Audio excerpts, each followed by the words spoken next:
The fire on Mount Carmel, Elijah and the prophets of Baal.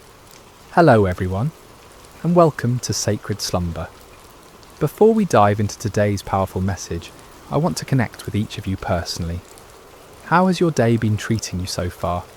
Whether you're watching this in the early morning hours as the sun rises, during your lunch break, in the middle of a busy day, or perhaps late at night when the world has quieted down, I want you to know that this moment we're sharing together is sacred. I'm curious about where you're joining us from today. Are you listening from bustling New York City, the peaceful countryside of Iowa, the sunny beaches of California, or maybe you're tuning in from across the globe in London, Sydney, or somewhere in between? Wherever you are, whatever time it is in your corner of the world, you are exactly where God wants you to be right now. If this is your first time joining us, I want to extend a warm welcome to our Sacred Rest family. We're so grateful you're here. And if you've been walking this journey with us, thank you for your continued faithfulness and support. Before we begin today's incredible story, I encourage you to subscribe to Sacred Slumber if you haven't already. Hit that subscribe button and ring the notification bell so you never miss these life-changing messages that God has in store for us. Now let's prepare our hearts for what I believe will be one of the most dramatic, faith-building stories you'll hear. Today we're travelling back over 2,800 years to witness one of the most spectacular demonstrations of God's power ever recorded in human history. We're going to Mount Carmel in ancient Israel, where one man's faith stood against an entire nation's rebellion, where fire fell from heaven, and where hearts were turned back to the one true God. The fire on Mount Carmel, Elijah and the prophets of Baal. Chapter 1. A nation in spiritual freefall. Picture, if you will, the ancient kingdom of Israel during one of its darkest hours. This wasn't just a time of political upheaval or economic hardship, though both of those existed. This was a time of complete spiritual catastrophe, a moment when an entire nation had turned its back on the God who had delivered them from slavery in Egypt, who had parted the Red Sea, who had given them the Promised Land. King Ahab sat on the throne of Israel, and beside him ruled Queen Jezebel, a woman whose very name has become synonymous with wickedness and manipulation. Jezebel wasn't just content to worship false gods herself. She was determined to drag the entire nation of Israel down with her into the depths of idolatry and spiritual darkness. Under their reign, temples to Baal began sprouting up across the landscape like poisonous mushrooms after a storm. Baal was the Canaanite storm god, supposedly the controller of rain and fertility, the giver of crops and abundance. The people were drawn to him because they believed he could provide what they desperately needed: prosperity, security, and success. Sound familiar? In our modern world, we may not bow down to statues of Baal, but how many of us have made idols out of our careers, our bank accounts, our social media followers, or our pursuit of comfort and pleasure? The heart of humanity hasn't changed much in nearly 3,000 years. But Jezebel wasn't satisfied with just building temples. She launched a systematic persecution campaign against the prophets of the Lord. These faithful men and women of God were hunted down like criminals. Some were executed, others were forced to hide in caves and secret places, living in constant fear for their lives. The word of God was being silenced, and darkness was spreading across the land like a plague. Can you imagine living in such a time, when speaking the truth about God could cost you your life, when the very foundations of faith that had sustained a nation for generations were being torn down brick by brick, when it seemed like evil had won and righteousness had fled? Yet in the midst of this spiritual holocaust, God had his man. His name was Elijah, and he was about to become the most famous prophet in Israel's history. chapter 2, the drought of divine judgment. Before we meet Elijah face to face, we need to understand the backdrop against which his ministry unfolded.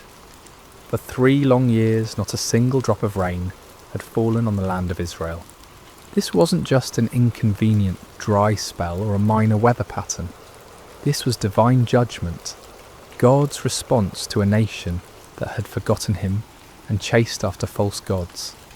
The drought was devastating in ways that are hard for us to fully comprehend in our modern world of grocery stores and water systems. Rivers that had flowed for centuries dried up to cracked mud. Wells that had sustained families for generations ran completely dry. Crops withered in the fields, livestock died, and famine stalked the land like a relentless predator. People were desperate. Children cried from hunger. Farmers watched helplessly as their fields turned to dust. Merchants had nothing to sell, and families had nothing to eat. The very fabric of society was unravelling under the weight of this supernatural judgment. And yet, in their desperation, most of the people didn't turn back to the Lord. Instead, they cried out even more desperately to Baal, pleading with the storm god to send rain. They increased their sacrifices, intensified their rituals, and multiplied their prayers to deaf idols.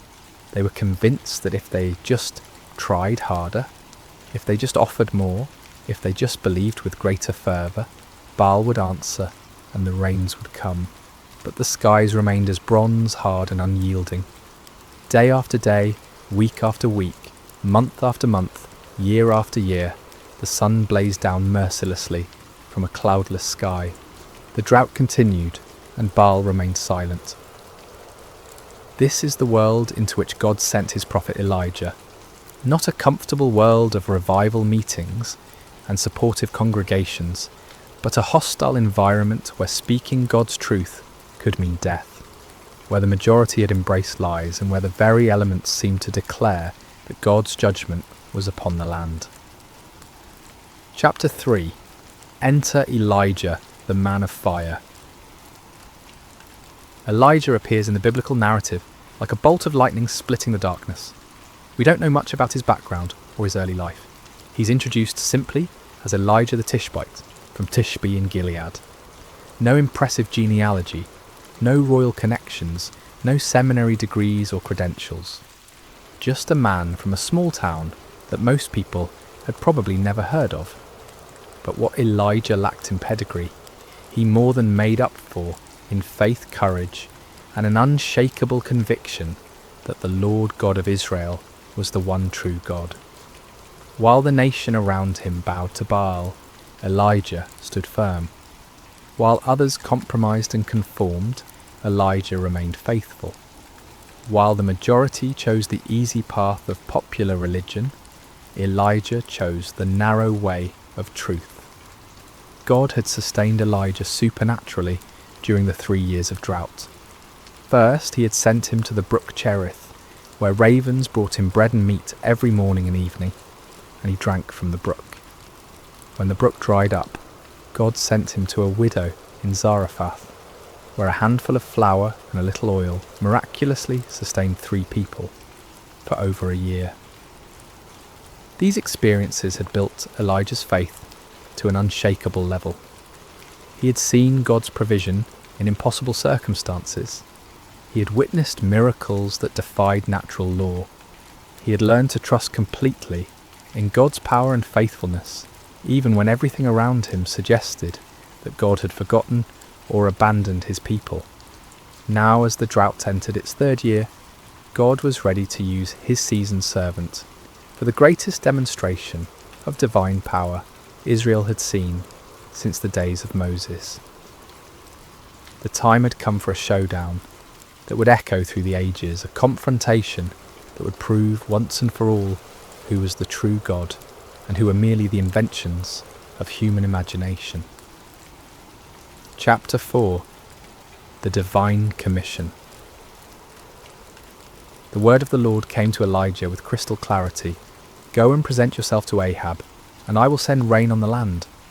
It was time for the drought to end, but first there would be a reckoning. God wasn't just going to quietly restore the rain and let everyone go back to their lives as if nothing had happened.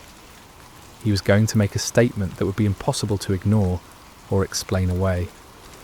Elijah set out to find King Ahab, but Ahab was already looking for him. The king had been searching throughout his own kingdom and in neighbouring nations, trying to find the prophet he blamed for the drought. When Ahab finally encountered Elijah, his greeting was filled with accusation and anger. "Is that you, you troubler of Israel?" Can you imagine the audacity? Here was a king who had led his nation into idolatry, who had allowed his wife to murder God's prophets, who had built temples to false gods throughout the land, and he had the nerve to call God's faithful prophet a troublemaker. It's a perfect example of how sin blinds us to our own responsibility and causes us to blame others for the consequences of our own choices. But Elijah didn't back down. With the boldness that comes from knowing you're standing on the side of truth, he fired back. "I have not made trouble for Israel, but you and your father's family have. You have abandoned the Lord's commands and have followed the Baals." This wasn't just a theological debate or a polite disagreement about religious preferences. This was a confrontation between the kingdom of God and the kingdom of darkness, between truth and deception, between the power of the Almighty and the impotence of human-made idols. Chapter 5. The challenge issued.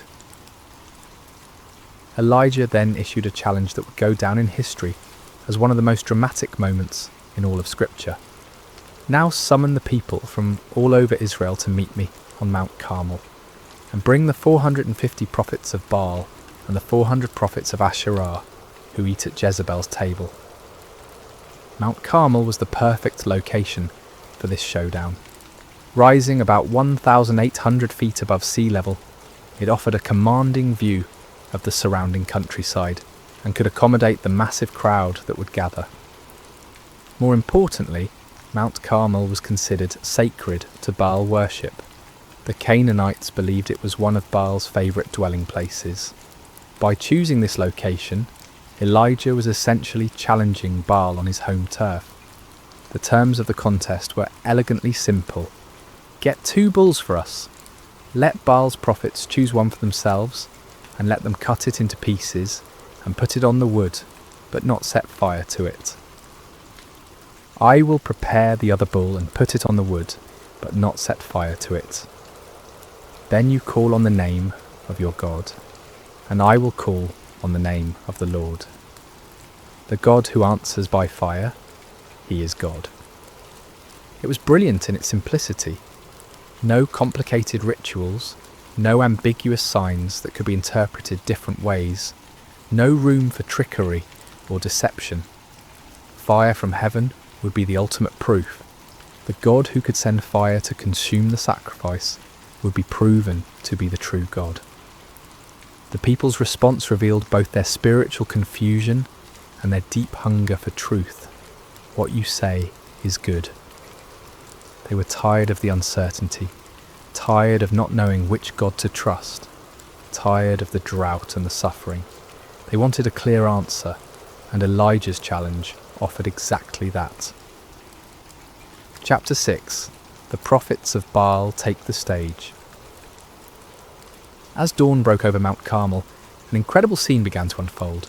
Hundreds of prophets of Baal gathered around their altar, dressed in their ceremonial robes, carrying their ritual instruments, confident in their God's ability to answer their call.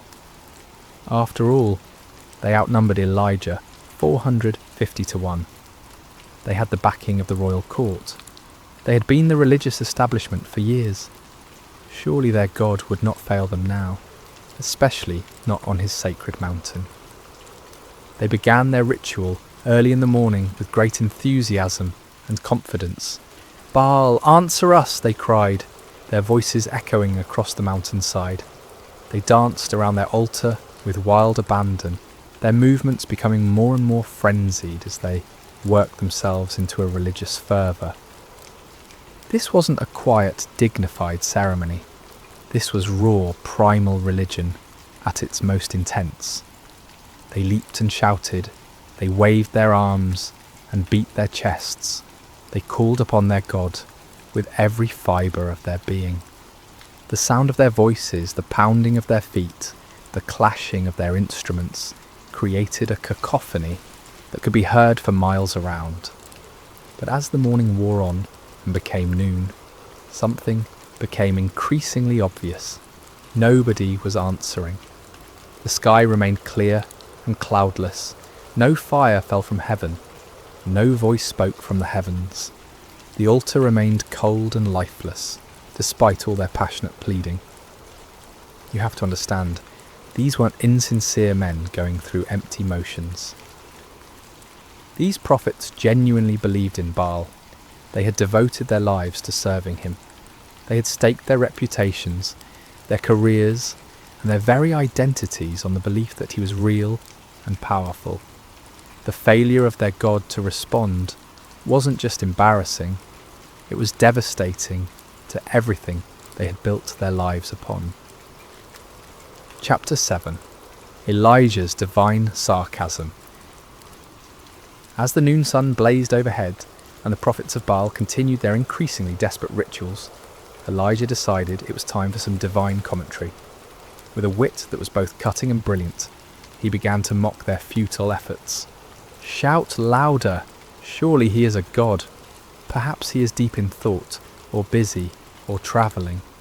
Maybe he is sleeping and must be awakened." Can you imagine the scene? Here's Elijah, one man against 450, calmly watching their frantic efforts and offering helpful suggestions for why their God might not be responding. The sarcasm was devastating because it highlighted the absurdity of their situation. If Baal was truly the almighty storm god they claimed he was, why would he need to be awakened? Why would he be too busy or distracted to answer his devoted followers in their hour of greatest need? But Elijah's mockery served a deeper purpose than just humiliating the false prophets. He was exposing the fundamental weakness of all false gods. They are not truly there. They cannot hear because they have no ears. They cannot speak because they have no voice. They cannot act because they have no power. They are creations of human imagination, given form by human hands, but possessing no divine substance. The prophets of Baal, stung by Elijah's taunts and desperate to prove their God's reality, intensified their efforts to an almost unbelievable degree. They began to cut themselves with swords and spears, following their religious traditions until their blood flowed freely. This wasn't just symbolic, this was literal self-mutilation in the name of religious devotion. From noon until evening, they continued this horrific display, their voices growing hoarse from shouting, their bodies weakened by loss of blood, their spirits crushed by the growing realization that their God was not going to answer. The contrast couldn't have been more stark. On one side, frantic activity and desperate self-harm producing nothing. On the other side, one man waiting calmly for his turn, confident in his God's ability to act. Chapter 8. Elijah prepares his altar. As evening approached and the prophets of Baal finally exhausted themselves in defeat, Elijah stepped forward to take his turn. But before he called upon the Lord, he had some important work to do. "Come here to me," he called to all the people. This wasn't going to be a private ceremony or a mystical ritual performed in secret. Everything Elijah was about to do would be in full view of hundreds or perhaps thousands of witnesses. There would be no opportunity for trickery, no possibility of deception, no room for doubt about what actually happened. The first thing Elijah did was repair the altar of the Lord that had been torn down. This altar represented the nation's covenant relationship with God, a relationship that had been broken by years of idolatry and rebellion. By repairing it, Elijah was symbolically calling the nation back to their true identity as God's chosen people. He took 12 stones, one for each of the tribes of Israel, even though the kingdom had been divided for generations. In God's eyes, his people were still one nation, still his chosen ones, still the objects of his covenant love, despite their unfaithfulness. Each stone was a reminder of God's promises to Abraham, Isaac and Jacob, promises that remained in effect despite the people's rebellion. With these 12 stones, Elijah built an altar in the name of the Lord. Then he dug a trench around it, large enough to hold about 15 litres of water. This wasn't just for dramatic effect, it was about to serve a very important purpose in demonstrating that what was about to happen could only be attributed to divine intervention. Chapter 9. The Ultimate Act of Faith. What Elijah did next was so audacious, so seemingly foolish, that it takes your breath away. Remember, this was in the 3rd year of a devastating drought. Water was more precious than gold. People were dying of thirst. Every drop was carefully conserved and rationed. And Elijah ordered 4 large jars to be filled with water and poured over the offering and the wood. Can you imagine the gasps from the crowd? Can you picture the shock on people's faces as they watched precious, life-giving water being poured out lavishly over an altar? Some in the crowd probably thought Elijah had lost his mind. Others might have been angry at what seemed like a wasteful display. But Elijah wasn't finished. "Do it again," he said. And they did it a second time, pouring out 4 more jars of precious water over the sacrifice and the wood. "Do it a 3rd time," Elijah commanded. And a 3rd time they soaked the altar until the water ran down around it and filled the trench he had dug. 12 jars of water in total. Everything was completely saturated. The wood was soaked through. The sacrifice was drenched. The stones were wet. Even the ground around the altar was muddy with water. If anyone had been planning to suggest that Elijah had somehow hidden fire or used trickery to ignite his altar, that possibility was now completely eliminated. This act of faith was staggering. Elijah was so confident in God's power that he was willing to make the miracle as difficult as possible. He wasn't just asking God to light dry wood. He was asking him to consume a sacrifice that was literally underwater. He was putting his reputation, his ministry, and his very life on the line, betting everything on God's ability to do the impossible. Chapter 10. The Prayer that Shook Heaven and Earth. As evening approached and the time for the evening sacrifice arrived, Elijah stepped up to the altar he had prepared. The moment had come. Everything led to this point. The drought, the confrontation with Ahab, the challenge to the prophets of Baal, the repair of the altar, the soaking with water, all of it was preparation for this moment when one man would call upon the name of the Lord. But notice what Elijah didn't do. He didn't scream and shout like the prophets of Baal. He didn't dance wildly, or cut himself, or work himself into a frenzy. He didn't perform elaborate rituals, or recite complicated incantations. He simply prayed, and his prayer was a model of faith, simplicity, and complete dependence upon God. "Lord, the God of Abraham, Isaac, and Israel," he began, immediately identifying the God he served not as a local deity or a tribal god, but as the God of the covenant, the God who had made promises to the patriarchs and had been faithful to those promises for generations. "Let it be known today that you are God in Israel, and that I am your servant and have done all these things at your command." This wasn't about Elijah's reputation or glory. This wasn't about proving his own power or wisdom. This was about demonstrating to a watching world that the Lord alone is God, and that Elijah was merely his obedient servant. "Answer me, Lord, answer me, so these people will know that you, Lord, are God, and that you are turning their hearts back again." The purpose of the miracle wasn't to show off or to defeat enemies, but to turn hearts back to God. This was an act of divine love, a desperate attempt to rescue a nation from the spiritual destruction they had brought upon themselves. The prayer was short, simple, and powerful. No theatrical performance, no manipulation of emotions, no attempt to work up faith through human effort. Just a straightforward request from a faithful servant to his all-powerful God. Chapter 11. Fire falls from heaven.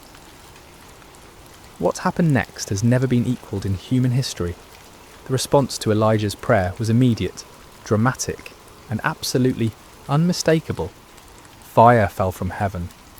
Not a small flame that gradually grew, not a spark that ignited the wood, not a natural phenomenon that could be explained by meteorology or chemistry. This was supernatural fire, divine fire, holy fire that blazed down from the throne of God himself. And this fire didn't just consume the sacrifice, it didn't just burn up the wood, it consumed everything. The offering was instantly vaporized. The wood disappeared in a flash. The 12 stones that Elijah had so carefully arranged were completely consumed. Even the soil around the altar was burned up. The water in the trench, all those precious gallons that had been poured out, was licked up by the divine flames as if it had never been there. The heat must have been incredible. The light must have been blinding. The sound must have been like thunder echoing across the mountainside. Everyone watching would have felt the power of God in a way that shook them to their very core. This wasn't just a miracle, it was a demonstration of absolute divine authority. God was making a statement that could not be ignored, denied, or explained away. He was declaring to Israel, to the prophets of Baal, to King Ahab and Queen Jezebel, and to everyone watching, that he alone is God, that he alone has power over the elements, and that he alone deserves worship and obedience. Chapter 12. The people's response. When the people saw the fire fall from heaven and consume everything on the altar, their response was immediate and overwhelming. They fell prostrate on the ground, not just kneeling, but face down in the dirt, overwhelmed by the presence and power of the Almighty God. And they cried out in unison, "The Lord, He is God! The Lord, He is God!" Think about what this meant. Many of these same people had been worshipping Baal just hours before. They had been convinced that the storm god was real and powerful. They had invested their hopes, their prayers, and their sacrifices in a false deity. But now, confronted with undeniable evidence of God's power, they acknowledged the truth they had been running from for 3 years. This wasn't just an intellectual acknowledgement or a polite religious sentiment.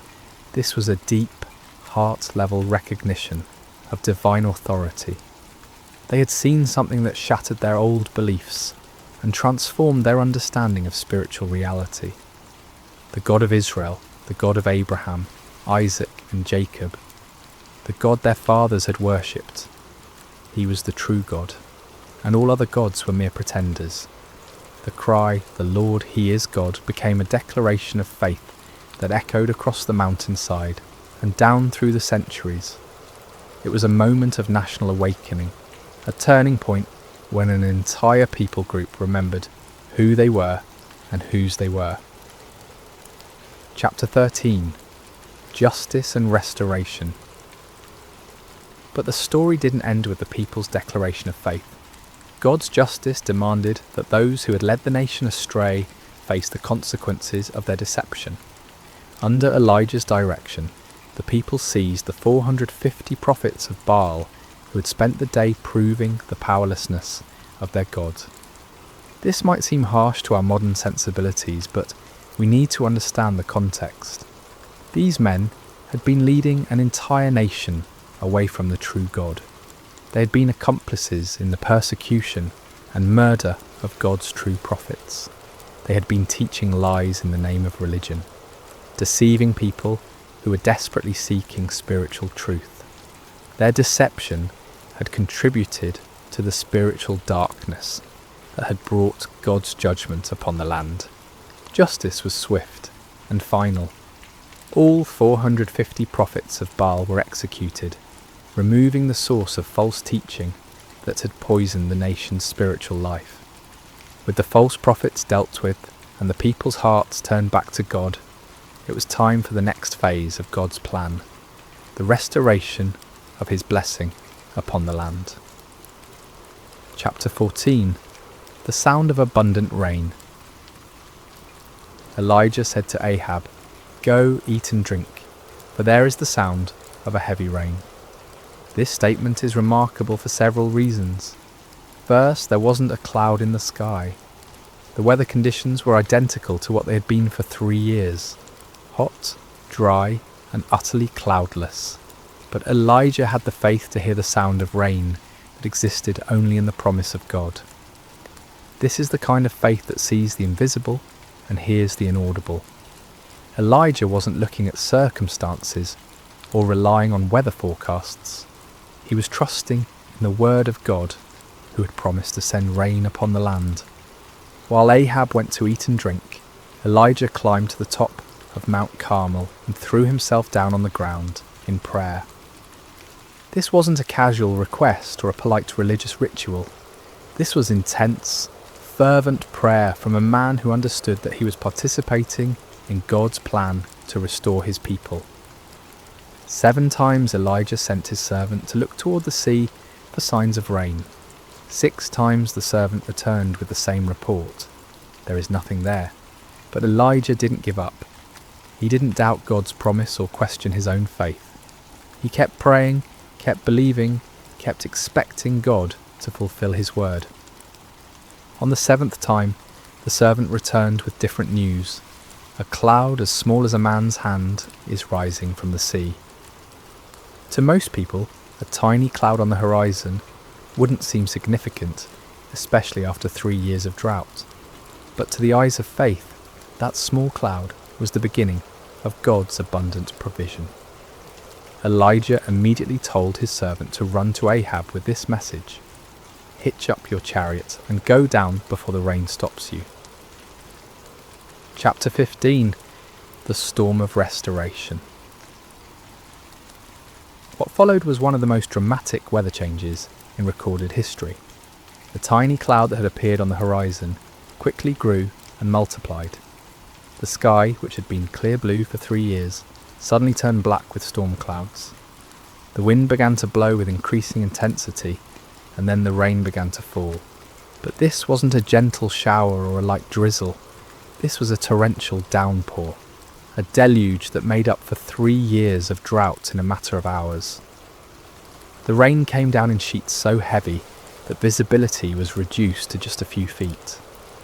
The ground, which had been hard as concrete from years of drought, couldn't absorb the water fast enough, and soon rivers of rainwater were flowing down every hillside and through every valley. It was as if God was saying, "You thought I had forgotten how to send rain? You believed that Baal was the god of storms? Let me show you what real divine power looks like." The storm was so intense that King Ahab, travelling in his royal chariot, had difficulty making the journey back to his palace in Jezreel. But here's one of the most amazing details of the entire story. The power of the Lord came on Elijah, and tucking his cloak into his belt, he ran ahead of Ahab's chariot all the way to Jezreel. Picture this scene. A middle-aged prophet who had just spent an entire day in intense spiritual warfare, who had just called down fire from heaven and orchestrated the execution of 450 false prophets who had just prayed intensely for rain. This same man was given supernatural strength to outrun a horse-drawn chariot for about 17 miles through a driving rainstorm. This wasn't natural human endurance.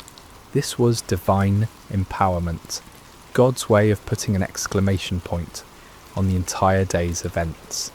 Even in the storm, even in the exhaustion, that should have followed such an intense spiritual battle, God's power was sufficient to carry his faithful servant. Chapter 16. Lessons for today. The story of Elijah on Mount Carmel is far more than just an exciting historical account. It's a template for understanding how God works in our world today and how he calls each of us to live lives of faith and courage. First, we see the power of standing alone for truth. Elijah was outnumbered 450 to 1, but he wasn't really alone because God was with him. In our culture today, it often feels like those who stand for biblical truth are vastly outnumbered by those who have embraced the false gods of our age. Materialism, relativism, hedonism, and secular humanism. But numbers don't determine truth, and God's power isn't limited by human statistics. Second, we learn that false gods will always disappoint. The prophets of Baal cried out to their God from morning until evening, but he never answered because he wasn't real. Today's false gods, money, success, pleasure, power, technology, entertainment, promise fulfillment, but can never deliver on their promises. Only the true God can satisfy the deepest longings of the human heart. Third, we see that God often chooses to work through ordinary people who have extraordinary faith. Elijah wasn't from a prominent family or an influential background. He was just a man who believed God and was willing to stake everything on that belief. God is still looking for such people today, men and women who will trust him completely and obey him fully, regardless of the circumstances or the opposition. Fourth, we learn the importance of prayer in the life of faith. Elijah's prayer was simple but powerful because it was offered in complete faith and alignment with God's will. He wasn't trying to manipulate God or impress people. He was simply communicating with his heavenly Father and trusting him to act according to his promises. Fifth, we see that God's miracles often come after periods of preparation and testing. The 3 years of drought weren't just punishment for sin, they were preparation for a miracle. God was setting the stage for a demonstration of his power that would be undeniable and unforgettable. Sometimes what looks like delay in our lives is actually divine preparation for something greater than we could imagine. Conclusion. Where is your Mount Carmel? As we conclude this incredible story, I want to ask you a personal question. Where is your Mount Carmel? What situation in your life is calling for a clear demonstration of God's power and faithfulness? What false gods have you been trusting instead of the one true God? What impossible circumstance are you facing that only divine intervention can resolve? Maybe you're facing a financial crisis that seems hopeless and you need God to provide for your needs in supernatural ways. Perhaps you're dealing with a health challenge that has left doctors puzzled, and you need the great physician to demonstrate his healing power. It could be that you're struggling with a relationship that seems beyond repair, and you need the God of restoration to work a miracle in your marriage or family. Or maybe your Mount Carmel is more internal. Maybe you've been worshipping the false gods of success, approval, comfort, or control, and you need to experience the reality of God's presence and power in a fresh way. Maybe you've been trying to live the Christian life in your own strength, and you need to discover what it means to depend completely on God's power rather than your own abilities. The same God who answered Elijah's prayer with fire from heaven is still on the throne today. He still hears the prayers of his people. He still demonstrates his power in impossible situations. He still turns hearts back to himself and brings restoration where there has been devastation. But like Elijah, we must be willing to stake everything on God's faithfulness. We must be prepared to stand alone if necessary, to trust when circumstances seem impossible, to pray with faith rather than doubt, and to give God the opportunity to show his power in ways that will leave no doubt about his reality and love. The fire that fell on Mount Carmel that day wasn't just about proving that the Lord is God, though it certainly did that.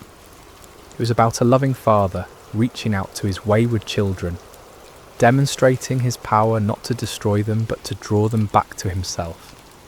It was about restoration, redemption, and the kind of love that will go to any lengths to rescue those who are precious to him. That same love is reaching out to you today. That same power is available to you in your situation. That same God who answered Elijah is waiting to answer your prayers and demonstrate his faithfulness in your life. The question isn't whether God is able. The question is whether you're willing to trust him completely, to step out in faith even when the odds seem impossible, and to give him the opportunity to show his power in your Mount Carmel moment. So I challenge you today, don't settle for the false gods of our culture. Don't be satisfied with a powerless religion that looks good on the surface but lacks the reality of divine presence. Cry out like the people on Mount Carmel, "The Lord, he is God. The Lord, he is God." And then watch as the fire of his presence transforms your impossible situation into a testimony of his faithfulness and power. The same God who sent fire from heaven is ready to move in your life today. Are you ready to trust him completely and see what he will do? Remember to subscribe to Sacred Rest for more life-changing messages like this one. Until next time, may you know the reality of God's presence and power in every area of your life. God bless you. What if I told you there's a Bible story where a piece of iron floated? Not metaphorically, not symbolically, literally floated on water like a cork bobbing on the surface of a pond. You've heard of Moses parting the Red Sea. You know about David slaying Goliath.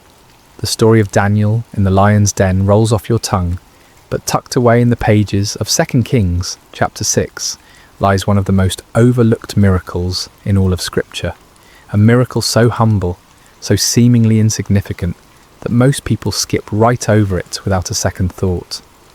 Yet this brief narrative, comprising only 6 verses, contains profound truths about faith, responsibility, and the God who cares about the smallest details of our lives. During the prophetic ministry of Elisha, miracles often happened in ordinary, almost mundane situations. While his predecessor, Elijah, called down fire from heaven and raised the dead, Elisha's ministry was marked by intimate, practical interventions, healing bitter water, multiplying oil for a widow's debt, and yes, making iron float. This story is brief in Scripture but rich in meaning, a testament to faith in small things, a reminder that no problem is too insignificant for divine intervention. In a world where we're conditioned to believe that God only shows up for the spectacular, the floating axe head whispers a different truth. Sometimes the most profound miracles happen in the most ordinary moments of our lives.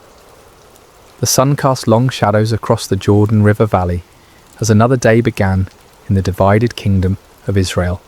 It was a time of political turmoil and spiritual awakening, when the northern kingdom teetered between apostasy and revival, largely dependent on the influence of God's prophets.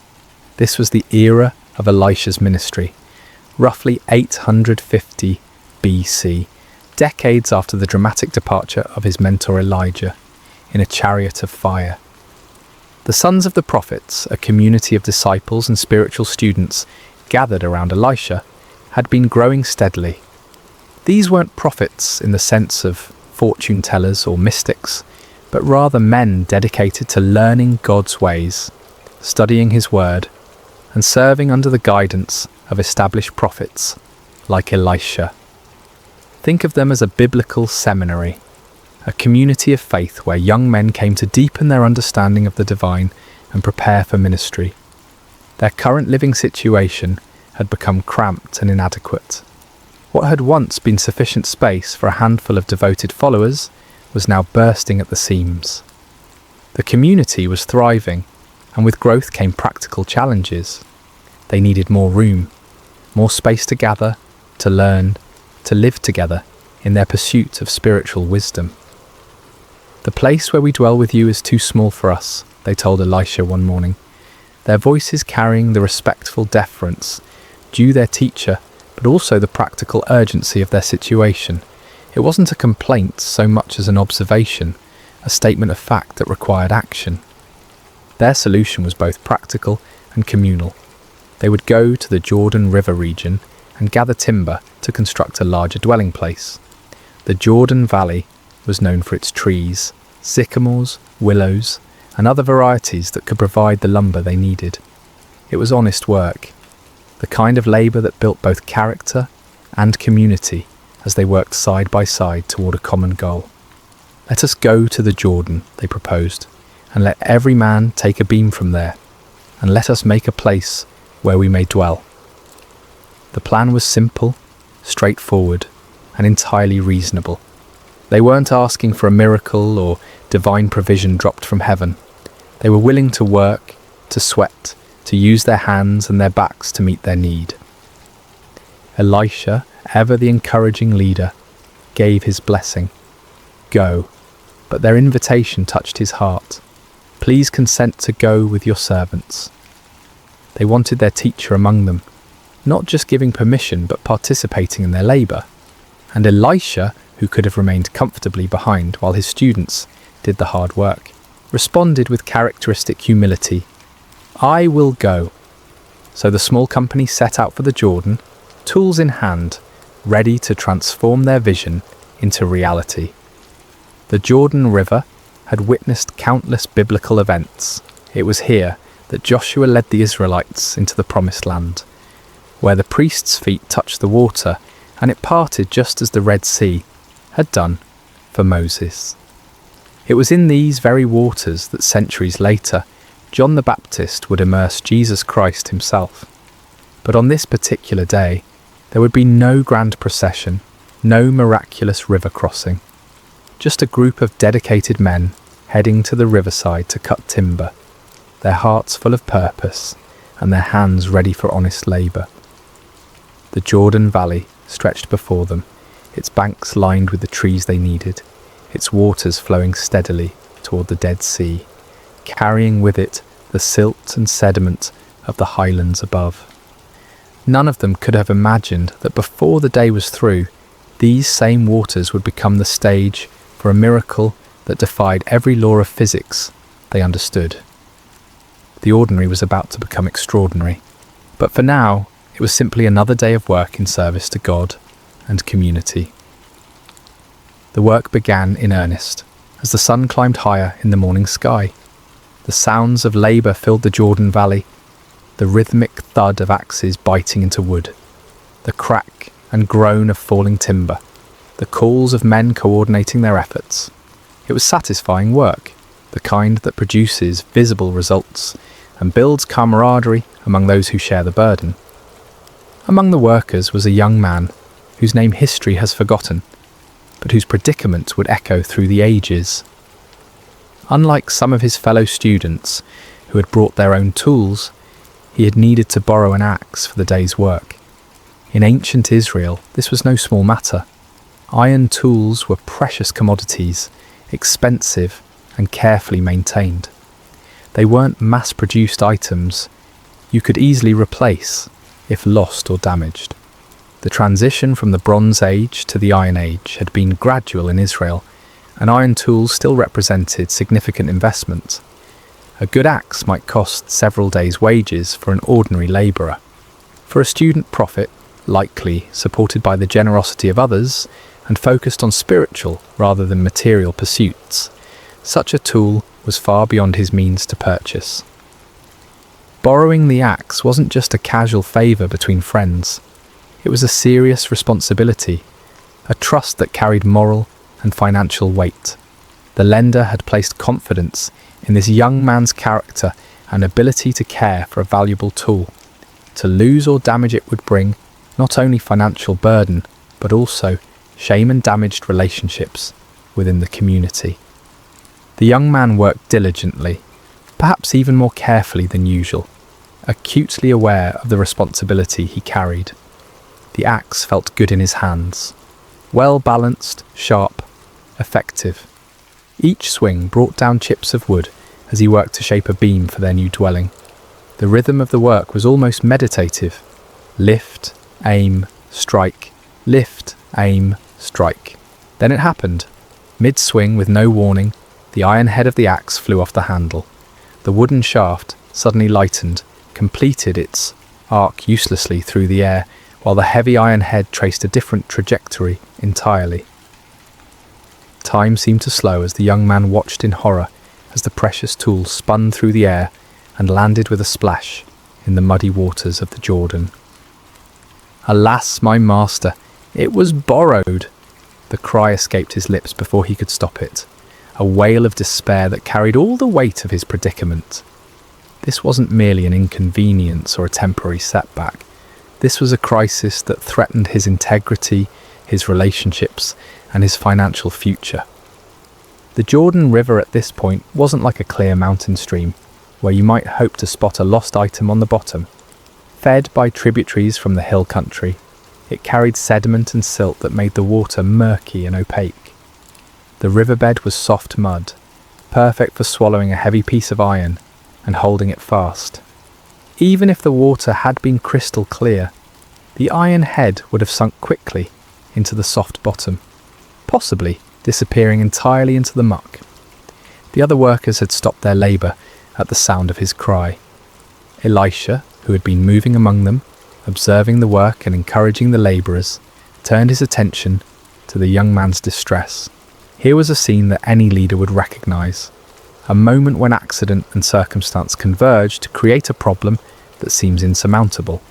For the young man, the calculations were stark and frightening. How long would he need to work to earn enough to replace the axe? How could he face the man who had trusted him with this valuable tool? What would this mean for his standing in the community of prophets? The borrowed axe represented more than just iron and wood. It was a symbol of trust, responsibility, and his place in the community. The irony wasn't lost on anyone present. Here they were, working to build a place for spiritual learning and growth, and yet they faced an utterly practical, mundane problem. There was no theological complexity here, no deep spiritual mystery to unravel. Just a young man, a borrowed tool, and the murky waters of an ancient river. Standing there on the bank, staring at the spot where the ripples were already beginning to fade, the young man faced a moment that would test not only his faith, but his understanding of God's character. Was this the kind of problem that merited divine attention? Did the God who controlled the fate of nations care about one lost axe head? The question hung in the air, like morning mist over the Jordan, waiting for an answer that would surprise everyone present and challenge their assumptions about the scope of God's concern for the details of human life. Elisha approached the distressed young man with the calm demeanour that had become characteristic of his ministry. Where others might have seen an unfortunate accident requiring practical solutions, perhaps organising a group effort to drag the river bottom or beginning calculations about replacement costs, the prophet saw something different entirely. He saw an opportunity for God to reveal his character in the midst of everyday trouble. "Where did it fall?" Elisha asked simply. There was no rebuke in his voice, no suggestion that the young man had been careless or irresponsible. Just a straightforward question seeking practical information. The prophet's tone carried neither judgment nor dismissal of the problem's seriousness. He understood the weight of borrowed responsibility and the genuine distress it caused when things went wrong. The young man pointed to the spot where the axe head had disappeared beneath the surface. By now, any ripples had long since faded, and the river flowed on as if nothing had happened. To everyone watching, it looked like any other section of the Jordan, muddy water flowing over an invisible bottom, carrying the same sediment and debris as every other part of the river. But Elisha saw it differently. In his spiritual vision, this wasn't just another spot in the river. It was a specific location where God could demonstrate his power and his care for individual needs. The prophet moved with purpose, scanning the riverbank until he found what he was looking for, a suitable piece of wood. What happened next would have seemed almost comical if it weren't so profound. Elisha cut a stick, nothing special, just an ordinary piece of wood from the riverside. He didn't select anything particularly impressive or perform any elaborate ritual over it. It was simply wood, the kind of material they had been working with all morning, as common and unremarkable as anything could be. Then, with the focused intent of someone who knew exactly what he was doing, Elisha threw the stick into the water at the exact spot the young man had indicated. To the observers, it must have seemed like an odd gesture, perhaps the first step in some complex retrieval process they didn't yet understand. But Elisha's action carried the quiet confidence of a man who had learned to cooperate with divine power in the most unexpected ways. What happened next violated every natural law the witnesses understood. The iron axe head, which should have been resting in the mud at the bottom of the river, began to rise. Not slowly, not gradually, but with the buoyant purpose of cork or wood designed to float. The heavy metal broke the surface of the water and bobbed there like a leaf, defying gravity, density, and everything they thought they knew about the natural world. The silence that followed was profound. Even the sounds of the river seemed muted as the group of prophets stared at the impossible sight before them. Iron doesn't float. Everyone knows that. It's one of those fundamental facts about the physical world that requires no explanation because it's so obviously true. Yet there it was, unmistakably iron, unmistakably floating, unmistakably real. Elisha's voice broke through their amazement with practical direction. Pick it up. There was no grand speech about the miracle they had just witnessed, no theological explanation of what had occurred, no demand for praise or recognition, just simple, practical instruction to complete the restoration. The young man reached out, his hand probably trembling with a mixture of relief and awe, and lifted the iron axe head from the water. It was solid, real, unchanged, except for its brief defiance of natural law. The crisis was over. The debt was avoided. The trust was preserved. The borrowed tool was restored to its owner's care. But something much more significant than problem solving had just occurred. In those few moments beside the Jordan River, God had revealed something crucial about his character and his relationship with his people. This wasn't a miracle performed for crowds or kings. There were no political implications, no national consequences, no strategic advantages gained. This was simply God caring about one young man's distress over a borrowed tool. The miracle spoke to the heart of divine character, a God who notices when sparrows fall, who knows the number of hairs on each head, who cares about the details that seem insignificant to everyone else. The floating axe head declared that no genuine need is too small for divine attention, no honest trouble too mundane for miraculous intervention. As the young man hefted the restored tool, feeling its familiar weight and balance, the entire community of prophets had received a lesson they would never forget. They had come to the Jordan to cut timber for a building project. They were leaving with something far more valuable, a deeper understanding of the God they served and his intimate involvement in the practical details of their lives.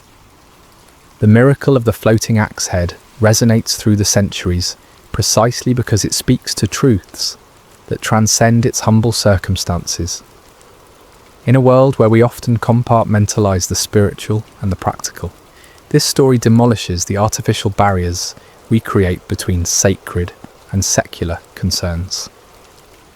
The most striking aspect of this miracle is its ordinariness.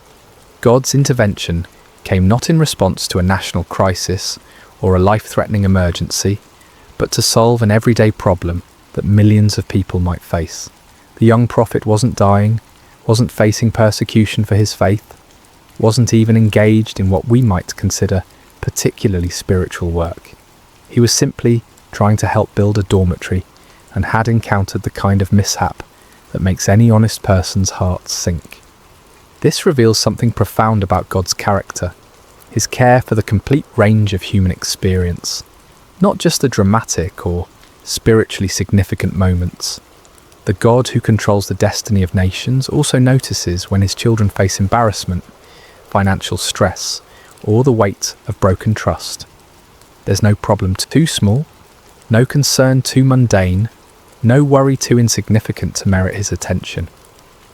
The symbolism of Elisha's intervention method is equally meaningful. The prophet used a stick, one of the most common humble materials imaginable. He didn't employ exotic implements, rare metals, or elaborate ceremonies. Just wood thrown into water, the kind of action that in any other context would seem pointless or even foolish. This speaks to God's pattern of working through humble means to accomplish extraordinary purposes. Throughout Scripture, God consistently chooses the simple to confound the wise, the weak to overcome the strong, the ordinary to achieve the extraordinary. Moses had a staff, David had a sling, Gideon had clay pots and torches, and Elisha had a stick. The message is clear. God's power isn't dependent on impressive tools or elaborate methods. His strength is made perfect in weakness, his glory revealed through the most unlikely instruments. The miracle also serves as a powerful picture of restoration. What was lost was recovered. What seemed gone forever was returned. What threatened to bring shame and financial burden was transformed into a testimony of God's faithful care. This speaks to one of humanity's deepest needs, the longing for redemption, for second chances, for the restoration of what has been damaged or lost. In the broader context of human experience, we all have borrowed things that we've lost or damaged: trust, opportunities, relationships, innocence, time. We all face moments when we stare at the metaphorical muddy water where something precious has disappeared, feeling the weight of responsibility we can't fulfill. The floating axe head whispers hope into those moments, suggesting that restoration is possible, that what seems irretrievably lost can be recovered. The response required of the young man is also significant. When the miracle occurred, he still had to reach out and take the floating iron. God provided the supernatural intervention, but human cooperation was still necessary. The axe head floated, but it didn't jump back onto the handle by itself. This reflects the general pattern of divine human cooperation throughout Scripture. God provides what only He can provide, but humans must still act in faith to appropriate His provision. Faith in action is another crucial theme woven through this narrative. The young man's cry for help wasn't a formal prayer with proper theological language. It was a raw expression of distress that nevertheless carried implicit faith that his predicament mattered to God and to God's representative, Elisha. His willingness to point out exactly where the axe head fell demonstrated trust that something could be done, even when the situation looked hopeless. Elisha's calm confidence throughout the episode reveals the prophet's deep understanding of God's character and ways. He didn't hesitate, didn't doubt, didn't suggest alternative solutions. He simply asked where the iron fell, and then acted with the assurance of someone who knew he served a God of intimate concern and unlimited power. The miracle also highlights the value of community and leadership.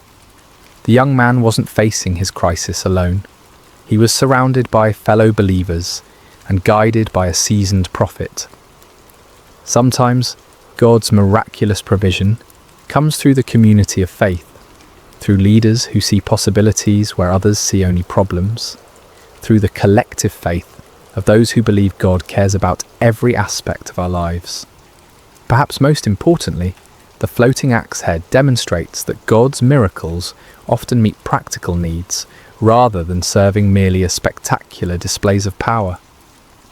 This wasn't a miracle performed to convince skeptics or to showcase divine ability. It was a miracle of compassion, addressing a real need in the life of a faithful but distressed young man. It suggests that many of God's interventions in our lives might be similarly practical and personal rather than dramatic and public. The miracle of the floating axe head speaks across the millennia with surprising relevance to our contemporary struggles and concerns.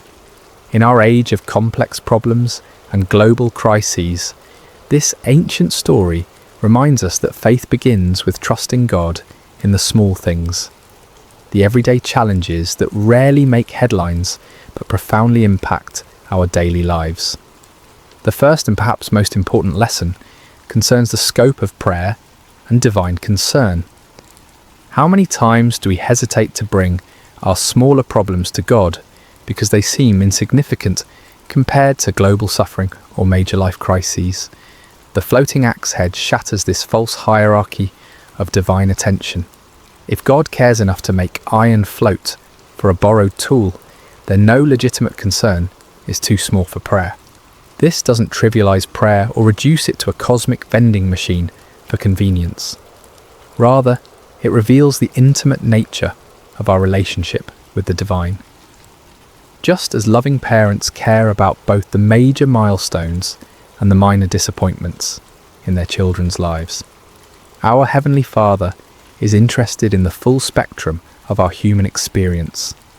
Financial stress, damaged relationships, professional setbacks, personal failures, all of these matter to God because they matter to us.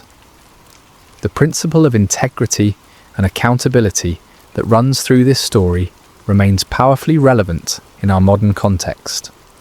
The young prophet's distress wasn't primarily about losing money, it was about failing to fulfill his responsibility to someone who had trusted him.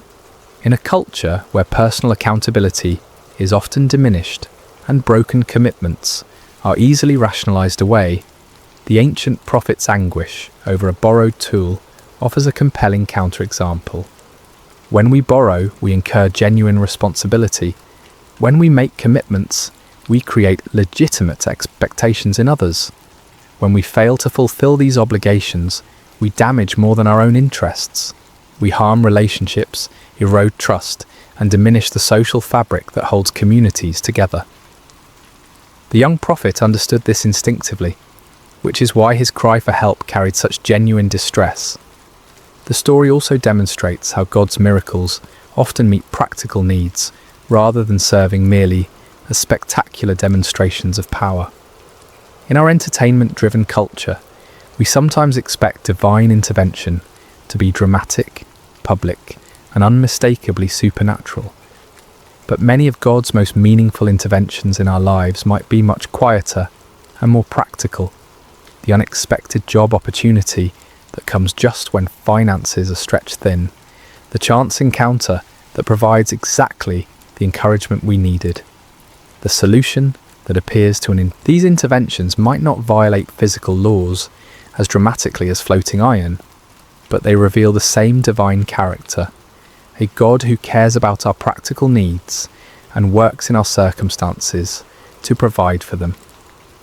Learning to recognize and appreciate these quieter miracles can transform our perspective on God's activity in our lives.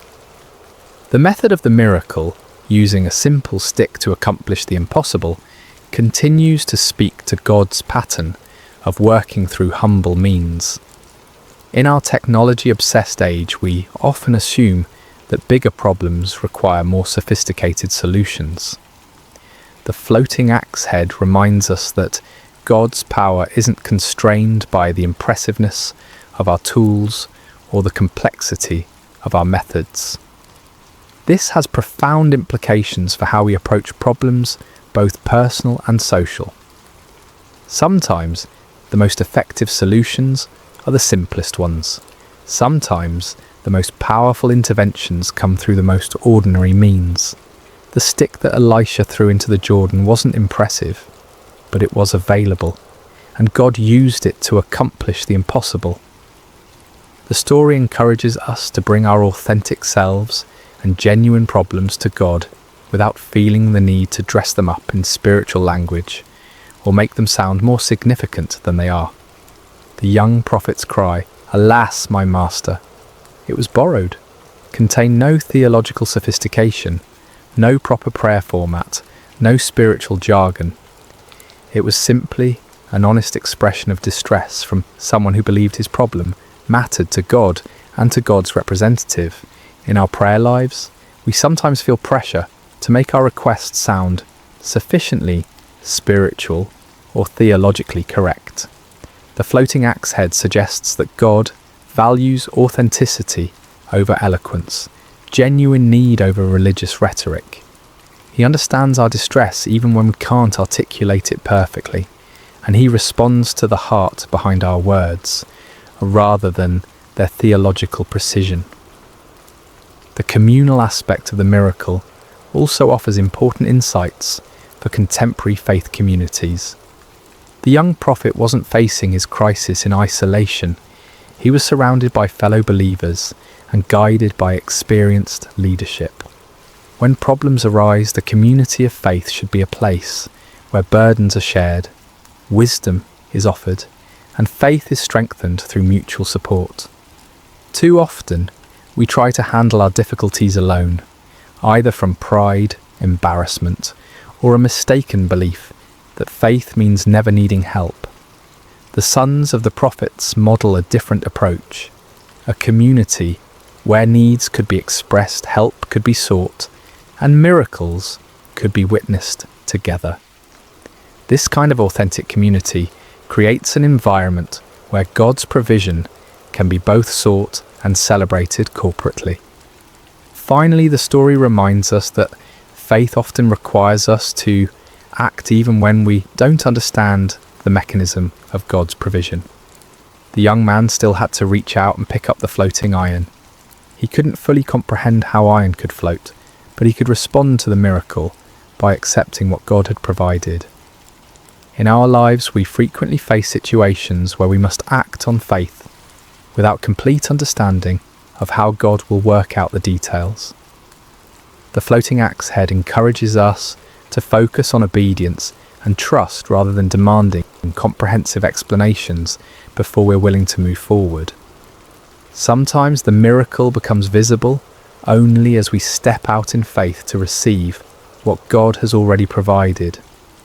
As we close this exploration of one of Scripture's most overlooked miracles, it's worth reflecting on why such a seemingly small event earned its place in the biblical narrative. In a book filled with the dramatic interventions of an almighty God, seas parting, walls falling, armies defeated, why does the story of one floating piece of iron deserve 6 verses in 2 Kings? The answer lies in what this miracle reveals about the God we serve and his relationship with his people. While the parting of the Red Sea demonstrated God's power to save nations, and the fall of Jericho showed his ability to conquer enemies, the floating axe head reveals something equally important but more intimate: his attention to individual needs and personal crises. This forgotten miracle has been overlooked precisely because it's so humble, so ordinary in its context, so focused on solving a simple human problem rather than achieving strategic objectives or demonstrating spectacular power. But perhaps that's exactly why it's so important. It serves as a counterbalance to our tendency to assume that God is only interested in the big things, the major decisions, the life-changing moments, the dramatic interventions that make compelling stories. The young prophet facing his borrowed axe head crisis represents all of us in those moments when we feel overwhelmed by problems that might seem insignificant to others but loom large in our personal experience. The financial burden we can't meet, the relationship we've damaged, the commitment we can't fulfill, the mistake that threatens to bring consequences we can't bear, the responsibility we've failed to handle properly. In these moments, the floating axe head whispers a profound truth. God sees, God cares, and God acts. Not always in the ways we expect, not always with the timing we prefer, not always through the means we would choose, but always with the same loving attention to our genuine needs and distress. The miracle also stands as a testament to the power of authentic community and spiritual leadership. Elisha didn't dismiss the young man's problem as trivial or suggest that he simply accept the consequences and learn from his mistake. Instead, the prophet engaged with the crisis as if it mattered deeply, which, to the person experiencing it certainly did. This models the kind of leadership and community that makes faith communities truly supportive rather than merely social. When someone faces a crisis, even one that might seem small from the outside, the appropriate response is compassionate engagement, not dismissive advice or spiritual platitudes that minimize the real impact of the problem.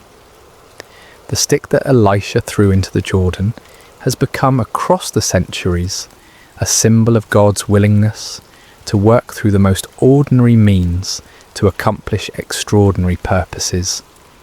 It reminds us that miracles don't always require impressive staging or elaborate preparation. Sometimes they happen through simple acts of faith, using whatever materials are at hand, in response to genuine need expressed with authentic desperation. As we navigate our own challenges, financial pressures, damaged relationships, professional setbacks, personal failures, the floating axe head offers both comfort and challenge. Comfort in knowing that our problems, however humble they might seem, matter to God. Challenge in trusting Him to work in ways we might not expect or understand, using means we might not have chosen, through community we might not have anticipated. The young prophet left the Jordan River that day with more than a recovered tool. He carried with him a testimony of God's intimate care, a story that would strengthen his faith through future challenges, and a deeper understanding of the God he served. His fellow students witnessed not just a miracle, but a revelation of divine character that would shape their own ministries and their own relationship with the Almighty. Perhaps most importantly, the floating axe head reminds us to pay attention to God's activity in the ordinary moments of our lives.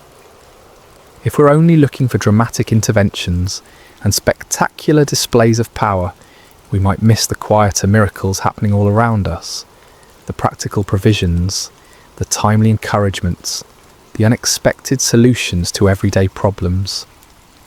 The iron that floated in the Jordan River that day has long since returned to dust, but the truth it demonstrated remains as solid as ever. God's care extends to every aspect of human experience. No genuine need is too small for His attention, and no problem is too ordinary for His miraculous intervention. In a world that often feels divided between the spiritual and the practical, the sacred and the secular, the significant and the trivial, the floating axe head bridges all these false divisions. It declares that the God who spoke the universe into existence also cares when His children lose borrowed tools, face financial embarrassment, or struggle with the weight of unfulfilled responsibility. If God can make iron float, what's truly impossible? The question echoes across the centuries, challenging our assumptions about divine limitation and inviting us to bring our authentic needs, however humble they might seem, to the one who specializes in doing the impossible through the most ordinary means. The miracle you've never heard of might just be the one you need most to hear. Hello, dear friends, and welcome to Sacred Slumber. Before we begin our journey together into this timeless story of faith and courage, I want to take a moment to connect with you. Wherever you are in the world tonight, how has your day been? Perhaps you're settling in as the evening draws near, or maybe you're starting your morning with this gentle retelling. Whether it's midnight where you are, or the sun is just beginning to rise, know that you're exactly where you need to be. I'm curious about where this story is finding you tonight. Are you listening from a cozy bedroom in North America? Perhaps watching the stars appear through your window? Or maybe you're in Europe, beginning a peaceful morning with this tale. Perhaps you're in Asia, Africa, Australia, or anywhere else across our beautiful world. Wherever you are, you're part of our global sacred slumber family, and we're so grateful to have you here. If this is your first time joining us, or if you've been with us before, we invite you to subscribe to Sacred Slumber, where we bring you gentle Bible stories and peaceful reflections designed to encourage your heart and strengthen your faith.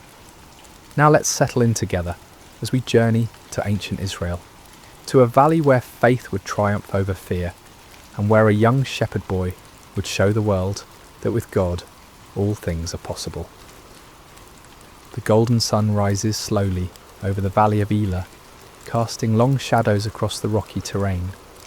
The air is crisp with morning dew, and a gentle breeze carries the scent of wild flowers that dot the hillsides.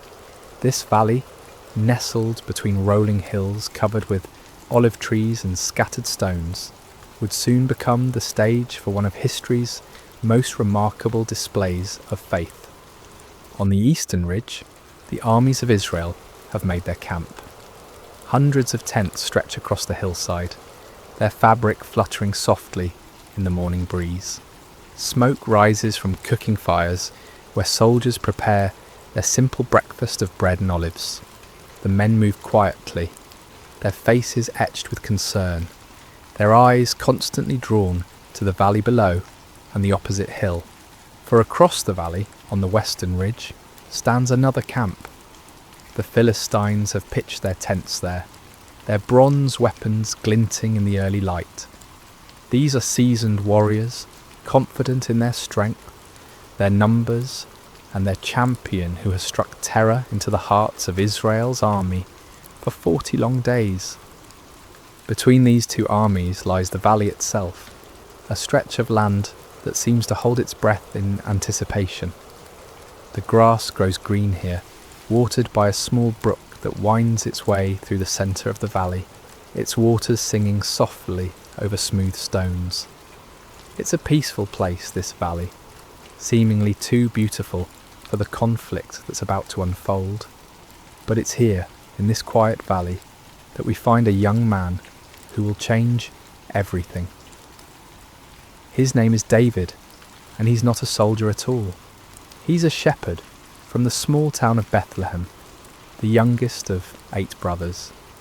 While his older brothers serve in King Saul's army, David tends his father's sheep on the hillsides near his home. David has olive skin bronzed by countless hours under the Palestinian sun, and eyes that sparkle with life, an unwavering trust in the God of Israel.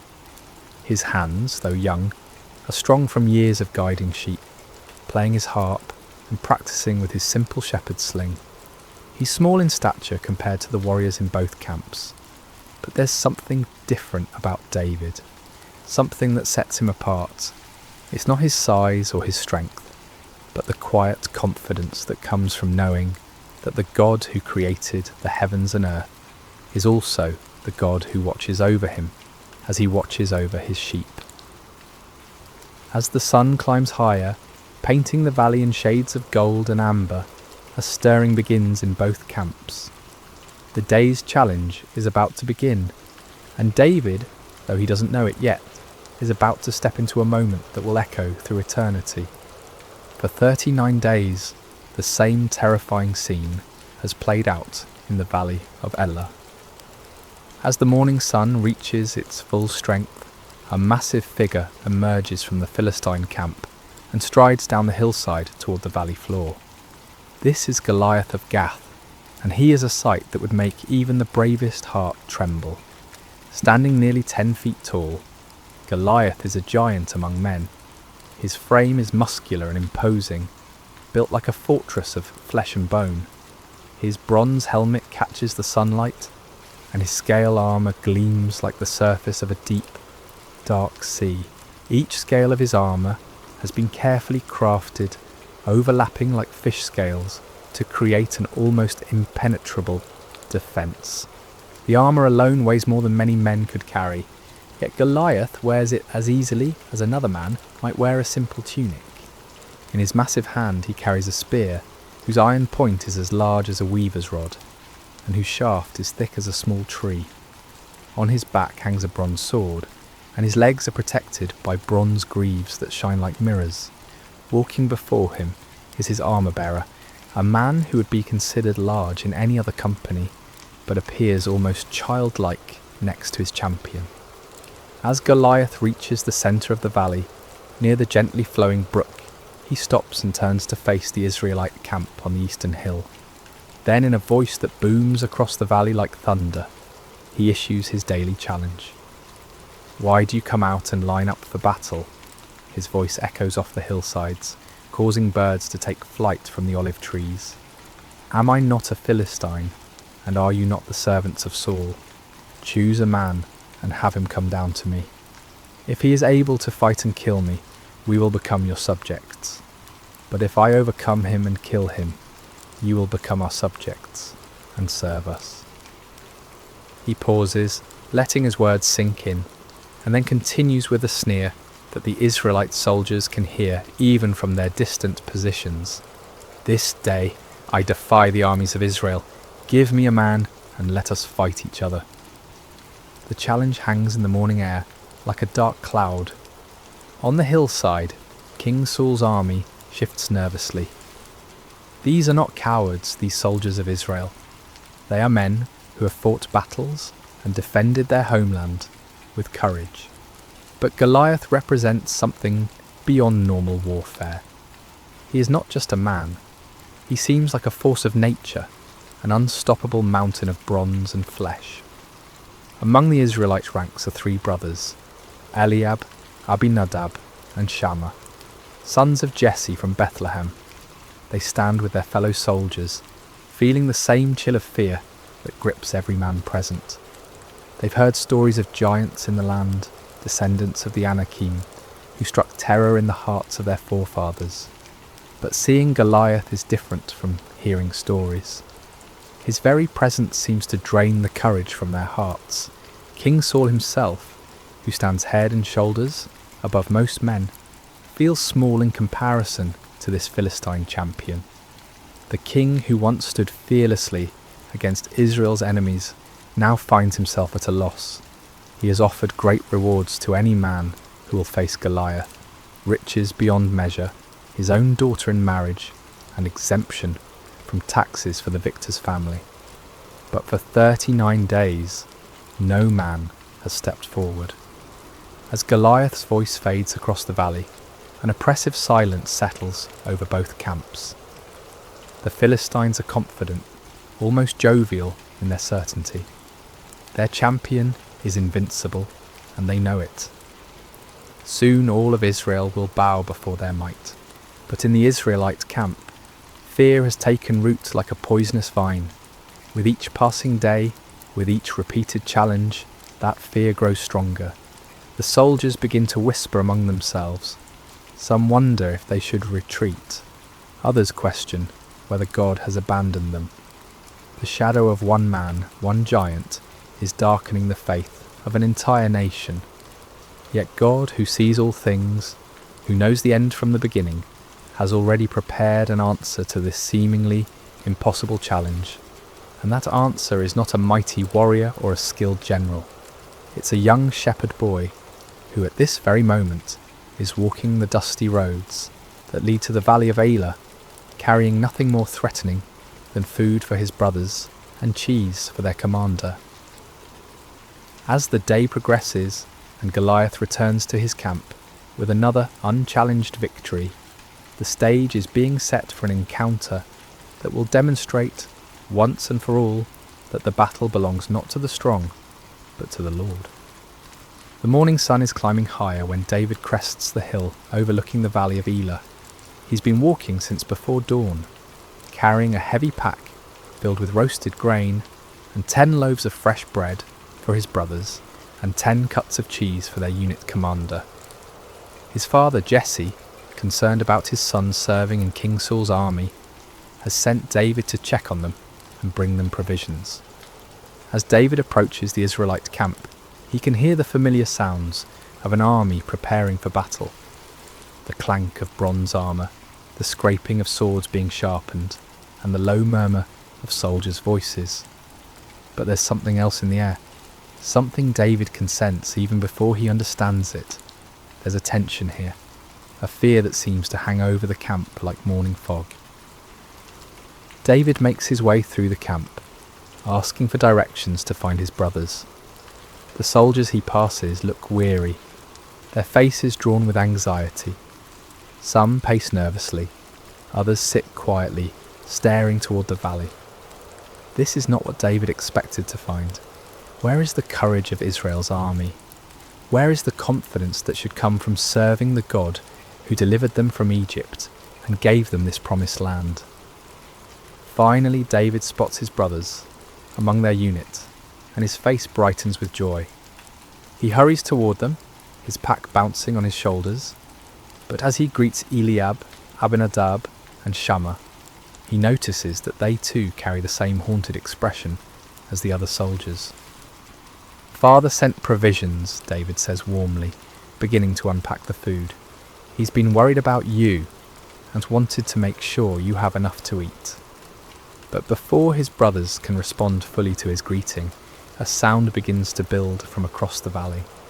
It starts as a low rumble and grows into the unmistakable boom of Goliath's voice. David stops unpacking and turns toward the valley, his eyes widening as he sees the massive figure striding down the hillside. Who is this uncircumcised Philistine that he should defy the armies of the living God? David asks, his voice filled not with fear, but with indignation. The words come naturally to him, spoken with the simple faith of someone who knows God personally, intimately, like a shepherd knows his flock. The soldiers around David stare at him in amazement. Some even step back, as if his words might bring Goliath's wrath down upon them. But David isn't speaking recklessly. He's speaking from a heart that has experienced God's faithfulness. In the quiet places, in the fields where he tends sheep, under the stars where he plays his harp and sings psalms to the God who made them. What will be done for the man who kills this Philistine and removes this disgrace from Israel? David continues, his voice carrying a confidence that seems foreign in this camp of frightened warriors. The soldiers explain about King Saul's promised rewards, but David barely seems to hear them. His focus is not on gold or marriage or tax exemption. His concern is for the honour of God and the reputation of God's people. How can this Philistine be allowed to mock the armies of the living God? How can Israel's soldiers allow this blasphemy to continue day after day? Word of David's questions and his bold words quickly spreads through the camp. Some soldiers are amazed by his courage, others think he's simply too young to understand the danger. But when the news reaches Eliab, David's oldest brother, he responds with anger and embarrassment. "Why have you come down here?" Eliab demands, his face flushed with frustration. "And with whom did you leave those few sheep in the wilderness? I know how conceited you are, and how wicked your heart is. You came down only to watch the battle."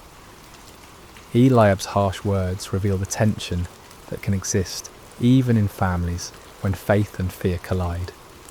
Perhaps Eliab is embarrassed that his youngest brother shows more courage than he and his fellow soldiers have demonstrated. Perhaps he's genuinely concerned for David's safety. But David responds with gentle humility. "Now what have I done?"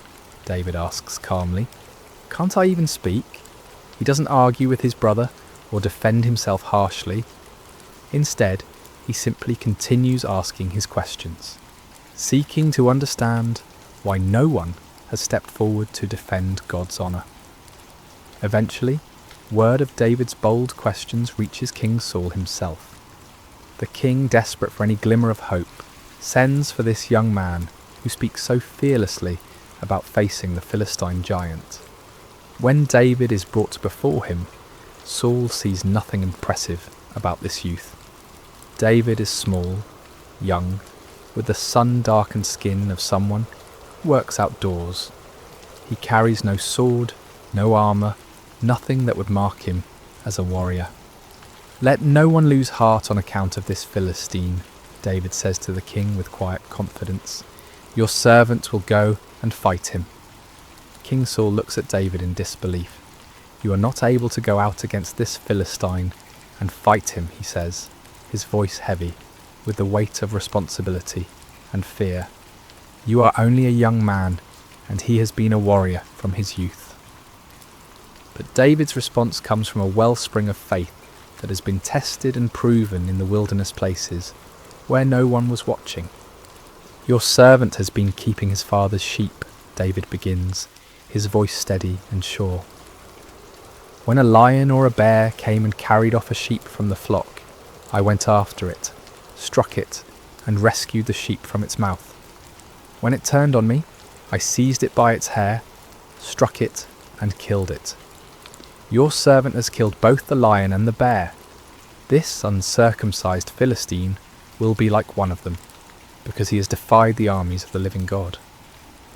David pauses, and in that pause the tent seems to fill with the presence of something greater than human courage. "The Lord who rescued me from the paw of the lion and the paw of the bear will rescue me from the hand of this Philistine." Here is the key to David's confidence. It's not based on his own strength or skill. It's not rooted in pride or youthful foolishness. David's courage comes from his personal experience of God's faithfulness. In the quiet places when no one was watching except God, David learned to trust. When wild beasts threatened his father's sheep, David didn't run. He stood and fought, not in his own strength, but trusting in the God who had called him to be a shepherd. King Saul, moved by David's faith, and perhaps remembering his own younger days when he trusted God more completely, finally gives his consent. "Go," he says, "and the Lord be with you." Wanting to give David every possible advantage, Saul dresses him in his own tunic and puts a bronze helmet on his head and a coat of armour on his body. He gives David his own sword to carry, but when David tries to walk in all this military gear, he finds he can hardly move. "I cannot go in these," David says to Saul, "because I am not used to them." So he takes off the armour, removes the helmet, and sets aside the sword. He will not try to become something he's not, or fight in a way that's foreign to him. David will face Goliath as himself, a shepherd boy who trusts in the living God. Instead, David picks up his staff, the simple wooden rod that has been his companion through countless days in the fields. He goes to the brook that runs through the valley and carefully selects 5 smooth stones worn perfectly round by the flowing water. He places these in his shepherd's bag and takes his sling in his hand. As David walks toward the valley, he carries with him something more powerful than any bronze armour or iron sword. He carries the confidence that comes from knowing God personally, from experiencing his faithfulness in the quiet places of life. And he carries the understanding that this battle is not really between David and Goliath at all. This is a battle between the God of Israel and the false gods of the Philistines, between truth and blasphemy, between faith and fear. The young shepherd is ready to face the giant, not because he is strong, but because he knows the one who is stronger than any earthly power. The afternoon sun hangs bright and warm over the valley of Elah as 2 figures begin their approach toward each other across the grassy floor of the valley. The contrast between them could not be more dramatic, and yet it's precisely in this contrast that God's glory will be revealed. From the western hill, Goliath begins his descent, his bronze armour catching and reflecting the sunlight like a beacon. Each step he takes shakes the ground slightly, and the sound of his armour clanking echoes across the valley. He moves with the confidence of someone who has never known defeat, never felt the sting of uncertainty. His armour-bearer walks before him, carrying the massive shield that will protect the giant from any arrows that might be fired from the Israelite lines. From the eastern hill, David begins his own journey down into the valley. He walks with a steady, purposeful gait, his simple shepherd's clothing a stark contrast to the military spectacle approaching from the other side. In one hand he carries his staff, worn smooth by years of use. In the other, he holds his sling, a simple leather pouch attached to 2 cords, the kind of weapon that shepherds have used for generations to protect their flocks from predators. Behind David on the hillside, the entire Israelite army watches in stunned silence. Thousands of seasoned warriors stand motionless, their eyes fixed on the small figure walking steadily towards certain death. Some of them pray silently, asking God to protect this brave boy. Others shake their heads in disbelief at what they perceive as pointless sacrifice. King Saul watches from his position among his officers, his heart heavy with the responsibility for sending a youth to face a giant. On the opposite hill, the Philistine army watches with amusement and anticipation. They point at David and laugh among themselves, joking about how quickly their champion will dispatch this boy. Some of them are already making plans for the victory celebration they'll hold after Israel surrenders, as surely they must, after witnessing their champion's inevitable defeat. But as David walks down the hillside, his heart is neither fearful nor boastful. Instead, it's filled with a quiet confidence that comes from knowing he is not walking into this valley alone. The same God who helped him rescue sheep from the mouths of lions and bears is with him now. The same God who has been his shepherd will be his strength. As the 2 figures draw closer together in the centre of the valley, near the gently flowing brook, Goliath gets his first clear look at his opponent. What he sees fills him with contempt and rage. This is not a warrior, this is just a boy, ruddy and handsome, carrying a shepherd's simple tools instead of weapons of war. "Am I a dog," Goliath roars, his voice booming across the valley, "that you come at me with sticks?" His anger at what he perceives as an insult burns hot. He expected Israel to send their greatest warrior, someone worthy of his attention.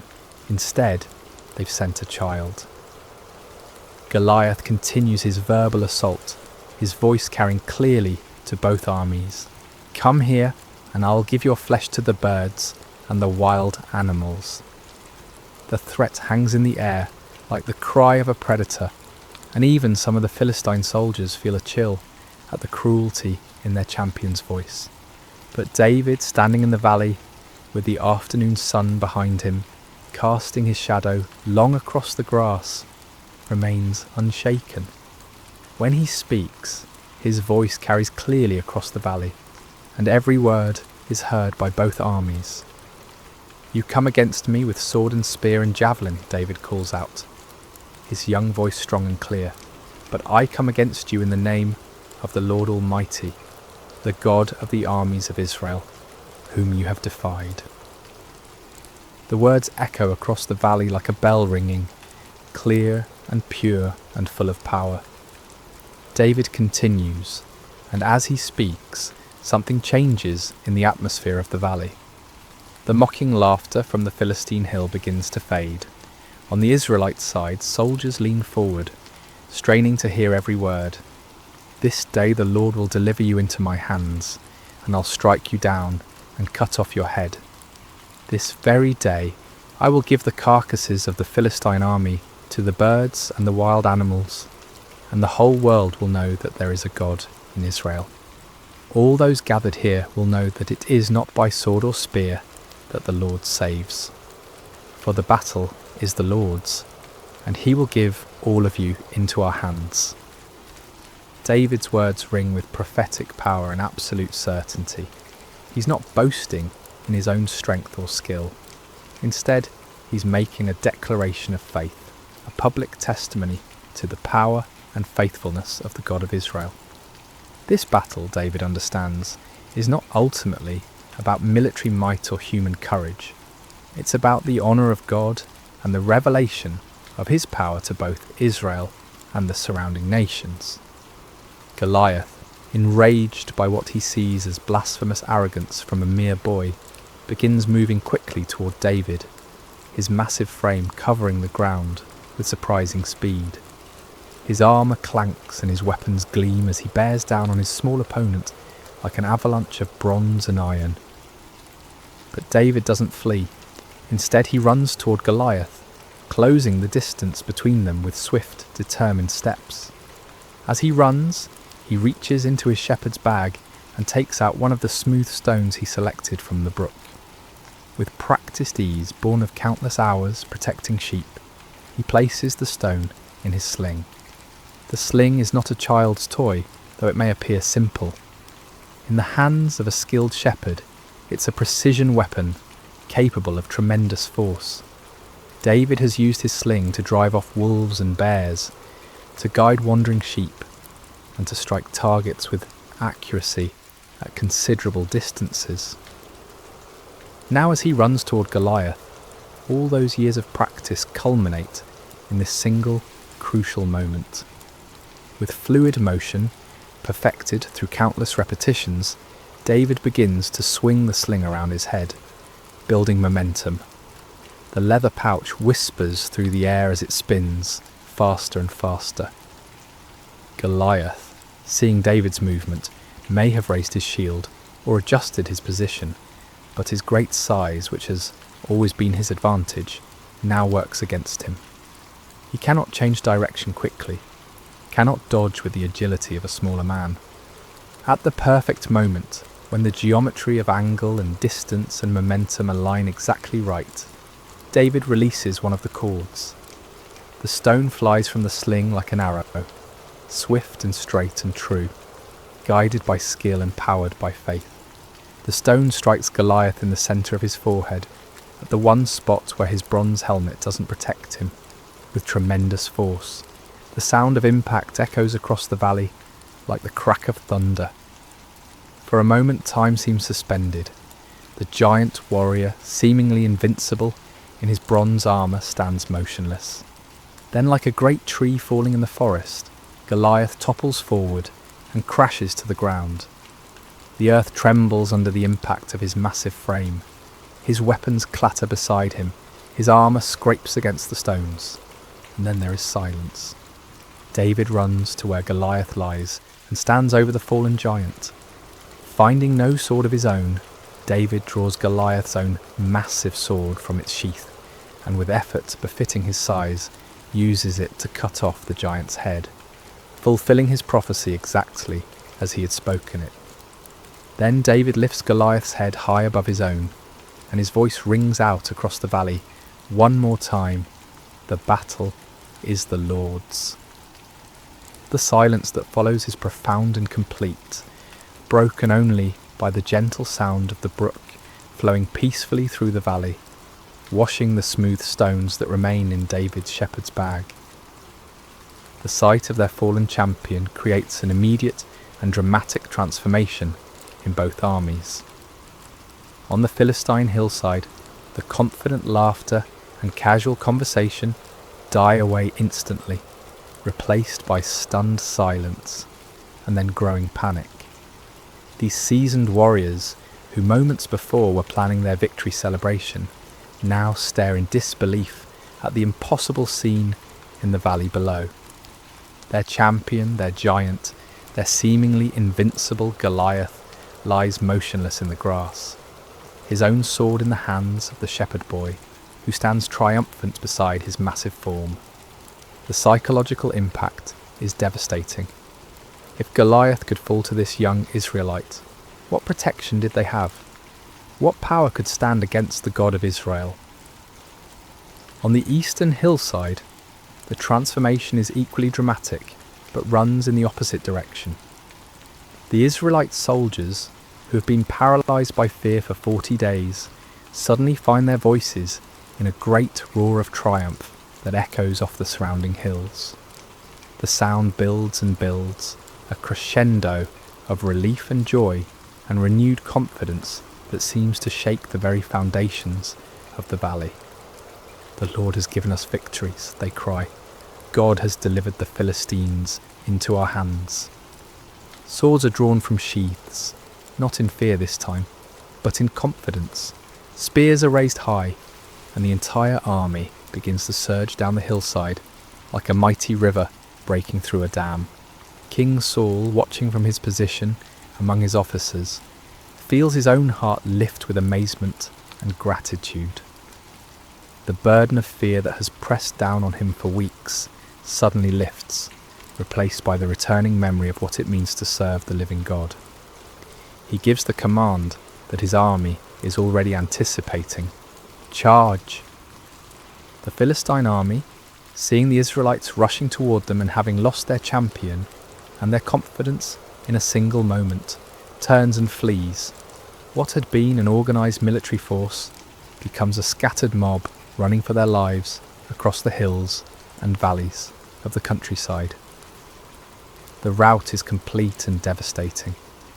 But as the armies chase and flee across the landscape, David remains in the valley beside the brook, holding Goliath's head and looking up toward heaven with a heart full of gratitude. He has not forgotten, even in this moment of triumph, that the victory belongs to the Lord. This was never about David's skill with a sling. Though his years of practice were important, this was never about David's courage. Though his faith was essential, this was about God's power to save his people and his determination to show both Israel and the nations around them that he alone is God. David understands something that many of the celebrating soldiers rushing past him have not yet grasped. This victory in the valley of Elah is not an end in itself, but a beginning. It's a demonstration of what becomes possible when someone is willing to trust completely in God's power and step forward in faith, even when the circumstances seem impossible. As David picks up his simple staff and adjusts his shepherd's bag, still containing 4 unused stones, he reflects on the events of the day. This morning he was simply bringing food to his brothers. Now he has become the deliverer of Israel, the slayer of giants, the one through whom God chose to demonstrate his power to the nations. But David's heart remains humble. He knows that he was simply the instrument God chose to use. The smooth stones came from God's creation. The skill to use the sling came from God's provision of years in the wilderness. The courage to step forward came from God's faithfulness in past trials. Even the opportunity to be in the valley today came from God's sovereign orchestration of events. As the sun begins to set over the valley of Elah, painting the sky in shades of orange and purple, David begins the journey back up the hillside. Behind him, the brook continues to flow peacefully, its waters singing the same gentle song they sang this morning, as if nothing extraordinary had happened here at all. But everything has changed. Israel has been delivered from their enemies. The name of the Lord has been glorified before the nations. Fear has been replaced with faith, and despair has given way to hope. Most importantly, everyone who witnessed this day now knows with certainty that there is a God in Israel, and that the battle belongs to the Lord.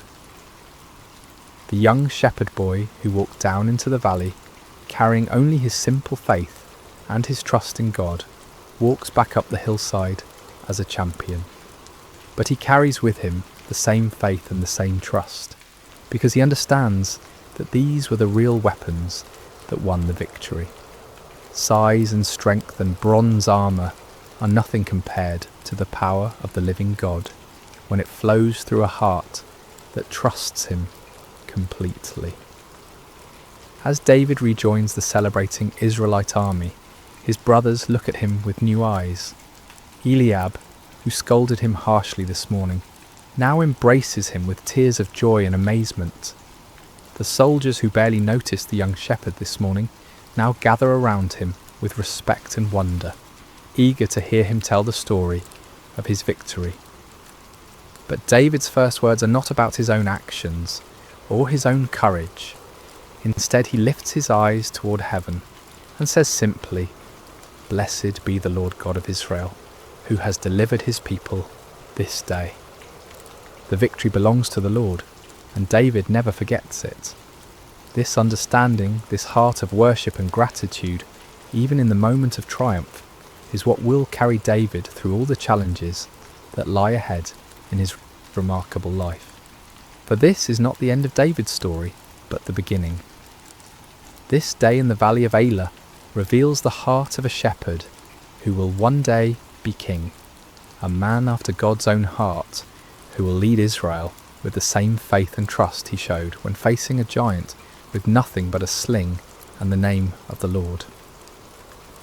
As we reflect on this timeless story of David and Goliath, we discover that it offers us profound truths that speak directly to our own lives and challenges. The Valley of Elah becomes a classroom where God teaches us about faith, courage, preparation, and the source of true victory. Let's explore these lessons together, allowing them to settle into our hearts like seeds planted in good soil.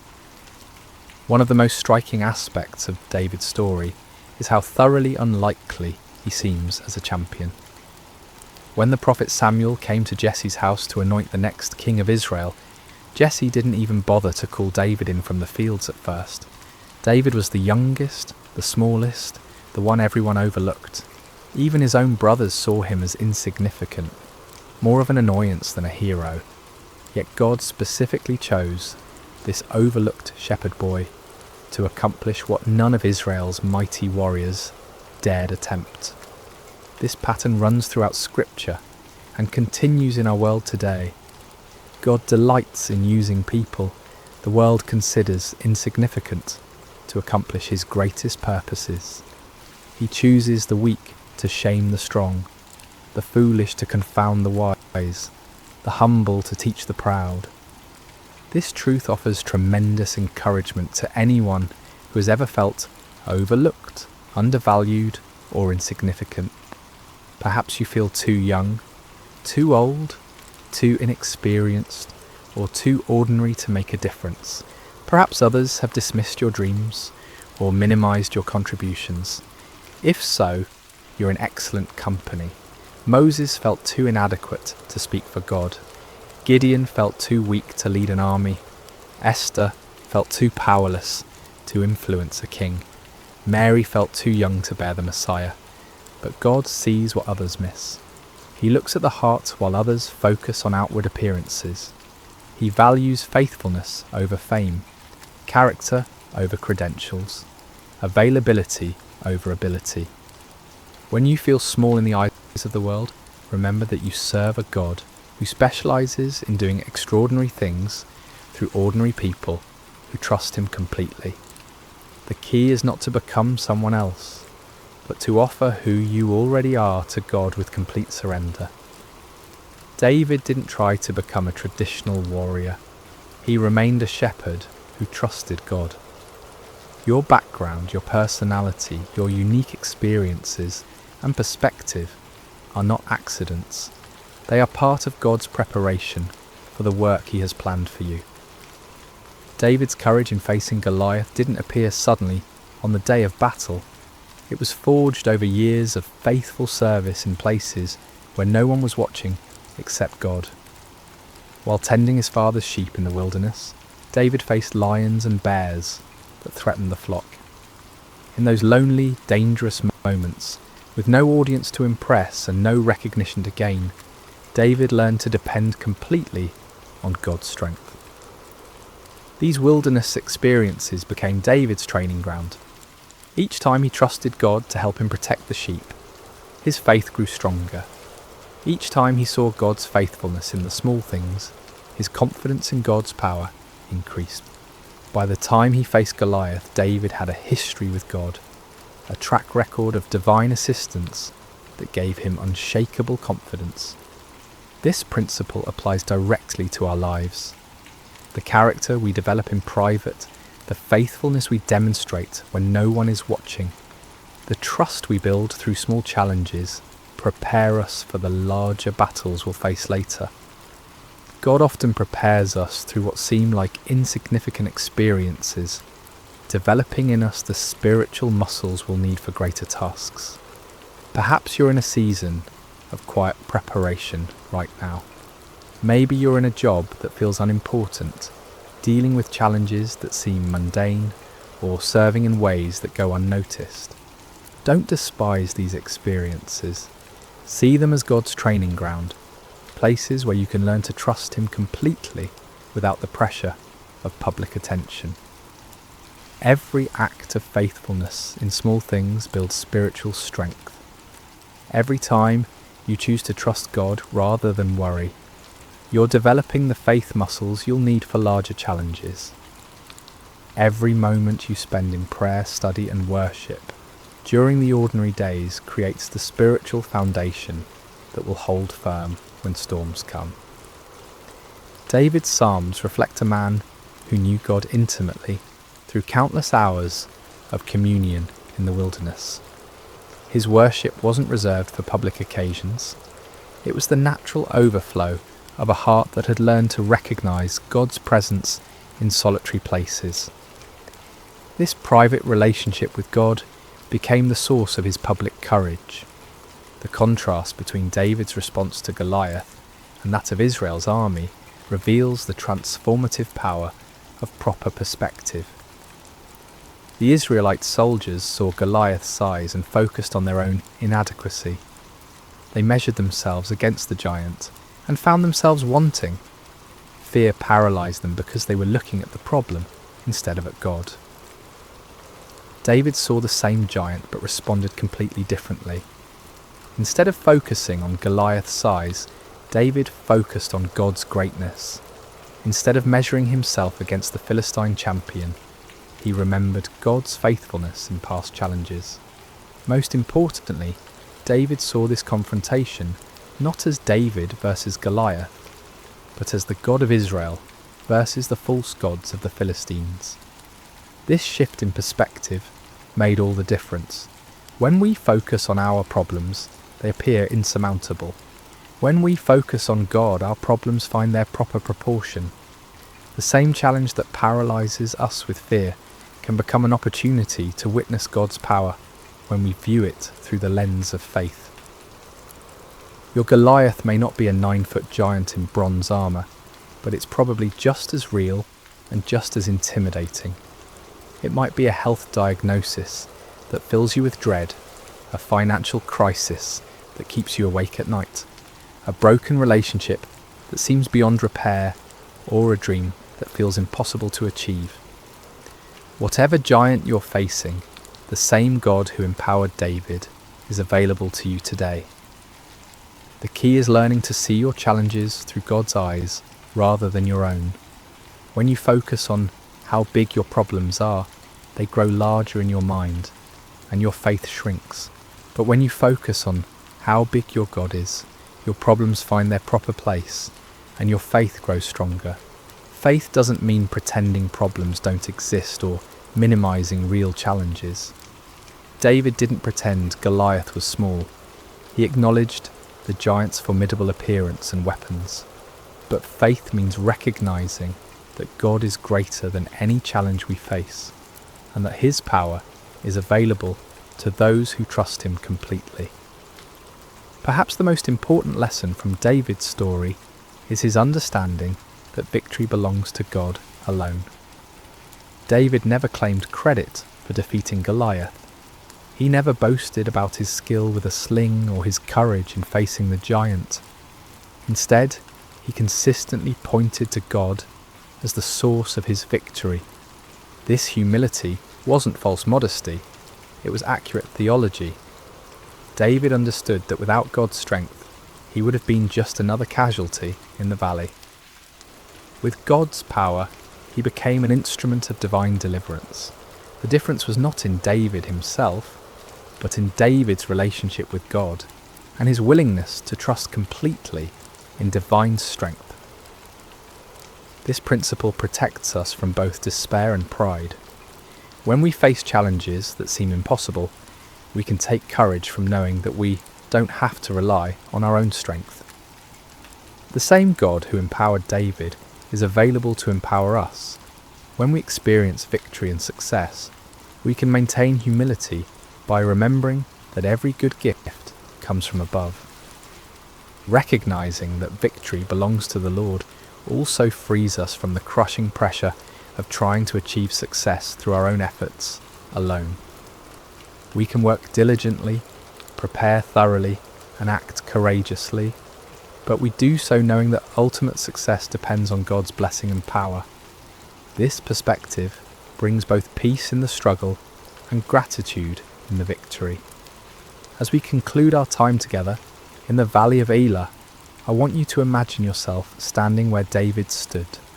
The sun is setting behind you, casting long shadows across the grass. In front of you lies whatever giant has been challenging your faith, threatening your peace, or blocking your path forward. Your Goliath might be fear itself, that persistent anxiety that whispers lies about your future and your security. It might be doubt that questions God's goodness when life becomes difficult. Perhaps it's a pattern of sin that seems too strong to break, a relationship that appears too damaged to heal, or a dream that feels too big to pursue. Maybe your giant is loneliness that echoes in empty rooms and quiet evenings, or it could be anger that burns hot and destroys relationships. Perhaps it's despair that covers your days like a dark cloud, making it hard to see hope or purpose. Whatever giant you're facing, remember David's words, "I come against you in the name of the Lord Almighty." You don't have to face your challenges alone. You don't have to rely solely on your own strength, wisdom, or resources. The same God who empowered a shepherd boy to defeat a giant warrior is present with you today. Like David, you may feel small and inadequate when you look at the size of your challenges. That's normal and even healthy, because it drives you to depend on God rather than yourself. But don't let the size of your problems overshadow the greatness of your God. Don't let the voice of your giant drown out the whisper of divine love that calls you forward in faith. Remember that God has been preparing you for this moment through all the quiet experiences of your life. Every time you've chosen trust over worry, every moment you've experienced God's faithfulness in small things, every prayer you've whispered in the darkness has been building the spiritual strength you need for this challenge. Take up your simple faith like David took up his sling. Select the smooth stones of God's promises that have been worn smooth by the flowing waters of his love. Step forward, not in your own strength, but in the name of the Lord who loves you completely and fights on your behalf. And remember, the battle belongs to the Lord. Your job is not to guarantee the outcome, but to trust the one who holds the outcome in his hands. Your calling is not to be strong enough to win, but to be faithful enough to step forward when God calls. As you face your giants, may you have David's courage to step forward, his faith to trust completely, and his wisdom to give God all the glory for whatever victories he grants. May you discover, as David did, that with God all things are possible, and that no giant is too large for the power of divine love. Let us pray together. Heavenly Father, we thank you for the story of David and Goliath, which reminds us that you delight in using ordinary people to accomplish extraordinary things. Help us to see our challenges through your eyes rather than our own fears. Give us David's courage to step forward when you call, his faith to trust in your power rather than our own strength, and his humility to give you glory for every victory. We place our giants before you today, Lord, whatever form they may take in our lives. We acknowledge that we cannot defeat them in our own strength, but we trust in your power to deliver us. Use our weaknesses to display your strength, our fears to showcase your faithfulness, and our victories to bring glory to your name. Help us to be faithful in the quiet places of preparation, knowing that you are building in us the character and faith we'll need for the challenges ahead. May we never forget that the battle belongs to you, and may we always be quick to give you praise for your goodness and mercy in our lives. In the name of Jesus, our Good Shepherd and mighty champion, we pray. Amen. Sleep well, dear friends, knowing that the same God who was with David in the valley is with you wherever your journey leads. May his peace guard your hearts and minds, and may you wake tomorrow with renewed faith to face whatever giants await. Until we meet again in another story, may God's love surround you like a shepherd's care, and may his strength be your portion in every season. Thank you for joining us at Sacred Slumber, where every story reminds us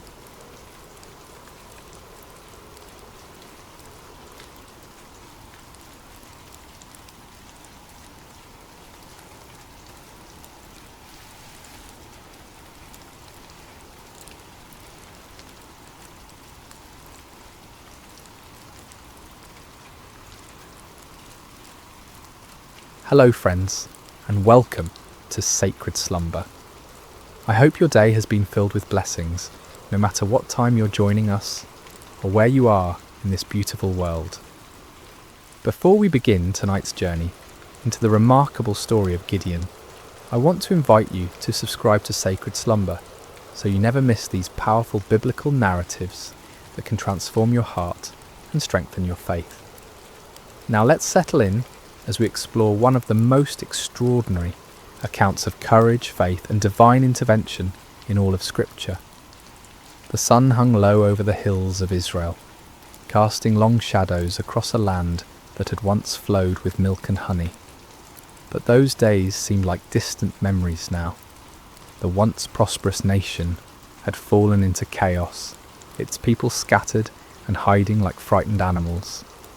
For 7 long years, the Midianites had swept down upon Israel like locusts, devouring everything in their path. Picture, if you will, the terror that gripped every village and farmstead. Families would wake each morning not knowing if this would be the day the raiders would come. Fathers would venture out to check their crops, only to find them trampled and stolen. Children would be hushed to silence at the first sound of hoofbeats on the horizon. The very air seemed thick with fear and desperation. The Midianites, along with their allies, the Amalekites, and other eastern peoples, had turned the conquest of Israel into an annual ritual. Like a plague of locusts, they would arrive at harvest time, their camels beyond counting, stretching across the landscape as far as the eye could see. They would strip the land bare, taking not only the grain and livestock, but also crushing the spirits of God's chosen people.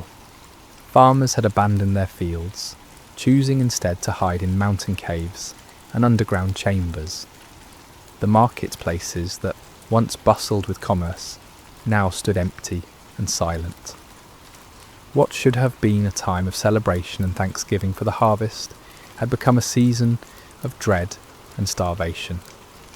Israel's cities, once proud and strong, had crumbled into mere shadows of their former glory. The walls that should have protected the people lay in ruins, and the gates that once welcomed travellers now hung broken on their hinges. It was as if the very blessing of God had departed from the land, leaving behind only sorrow and defeat. In this atmosphere of despair, mothers would gather their children close and whisper the old stories of how God had delivered their ancestors from Egypt, how he had parted the Red Sea and given them victory over mighty enemies. But those stories seemed like fairy tales now, beautiful but impossible dreams from a time when God still cared about his people. The elders of Israel shook their heads in bewilderment. Where was the God of Abraham, Isaac and Jacob? Where was the mighty deliverer who had once fought for them? Had he forgotten his covenant? Had he abandoned them to their enemies forever? It was into this world of darkness and desperation that our story begins, in the small town of Ophrah, where a young man named Gideon was about to discover that God had not forgotten his people after all.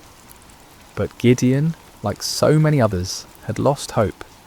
He had watched his family's livelihood disappear year after year, and he had grown tired of empty promises and unanswered prayers. On this particular day, the storm clouds gathered on the horizon, both literally and figuratively. Gideon was engaged in the dangerous work of threshing wheat, but he wasn't doing it in the traditional threshing floor, where the grain could be properly separated from the chaff by the wind. Instead, he was hidden away in a wine press, a place where grapes were normally crushed to make wine. It was cramped, inefficient, and poorly ventilated, but it offered something more valuable than convenience. It offered concealment from enemy eyes. As Gideon worked in his makeshift hiding place, sweat dripping from his brow in the confined space, he embodied the broken spirit of his entire nation. Here was a man reduced to secret, fearful labour just to provide basic sustenance for his family. The very act of threshing wheat, once a joyful community celebration, had become a furtive, isolated struggle for survival. Little did Gideon know that this moment of apparent defeat would become the launching pad for one of the most remarkable displays of God's power in human history. The God who seemed absent was actually watching, waiting, and preparing to use this unlikely hero in ways that would astound both friend and foe alike. The rhythm of Gideon's work was steady but tense. Each strike of his flail against the wheat stalks echoed softly in the confined space of the wine press. His eyes darted frequently toward the opening above, watching for any sign of danger. The precious grain he was salvaging represented not just food for today, but hope for tomorrow, assuming the Midianites didn't discover his hiding place. The silence of the afternoon was broken by an unexpected voice. "The Lord is with you, mighty warrior." Gideon's heart nearly stopped. He spun around, flail raised defensively, expecting to see a Midianite scout who had somehow discovered his secret location.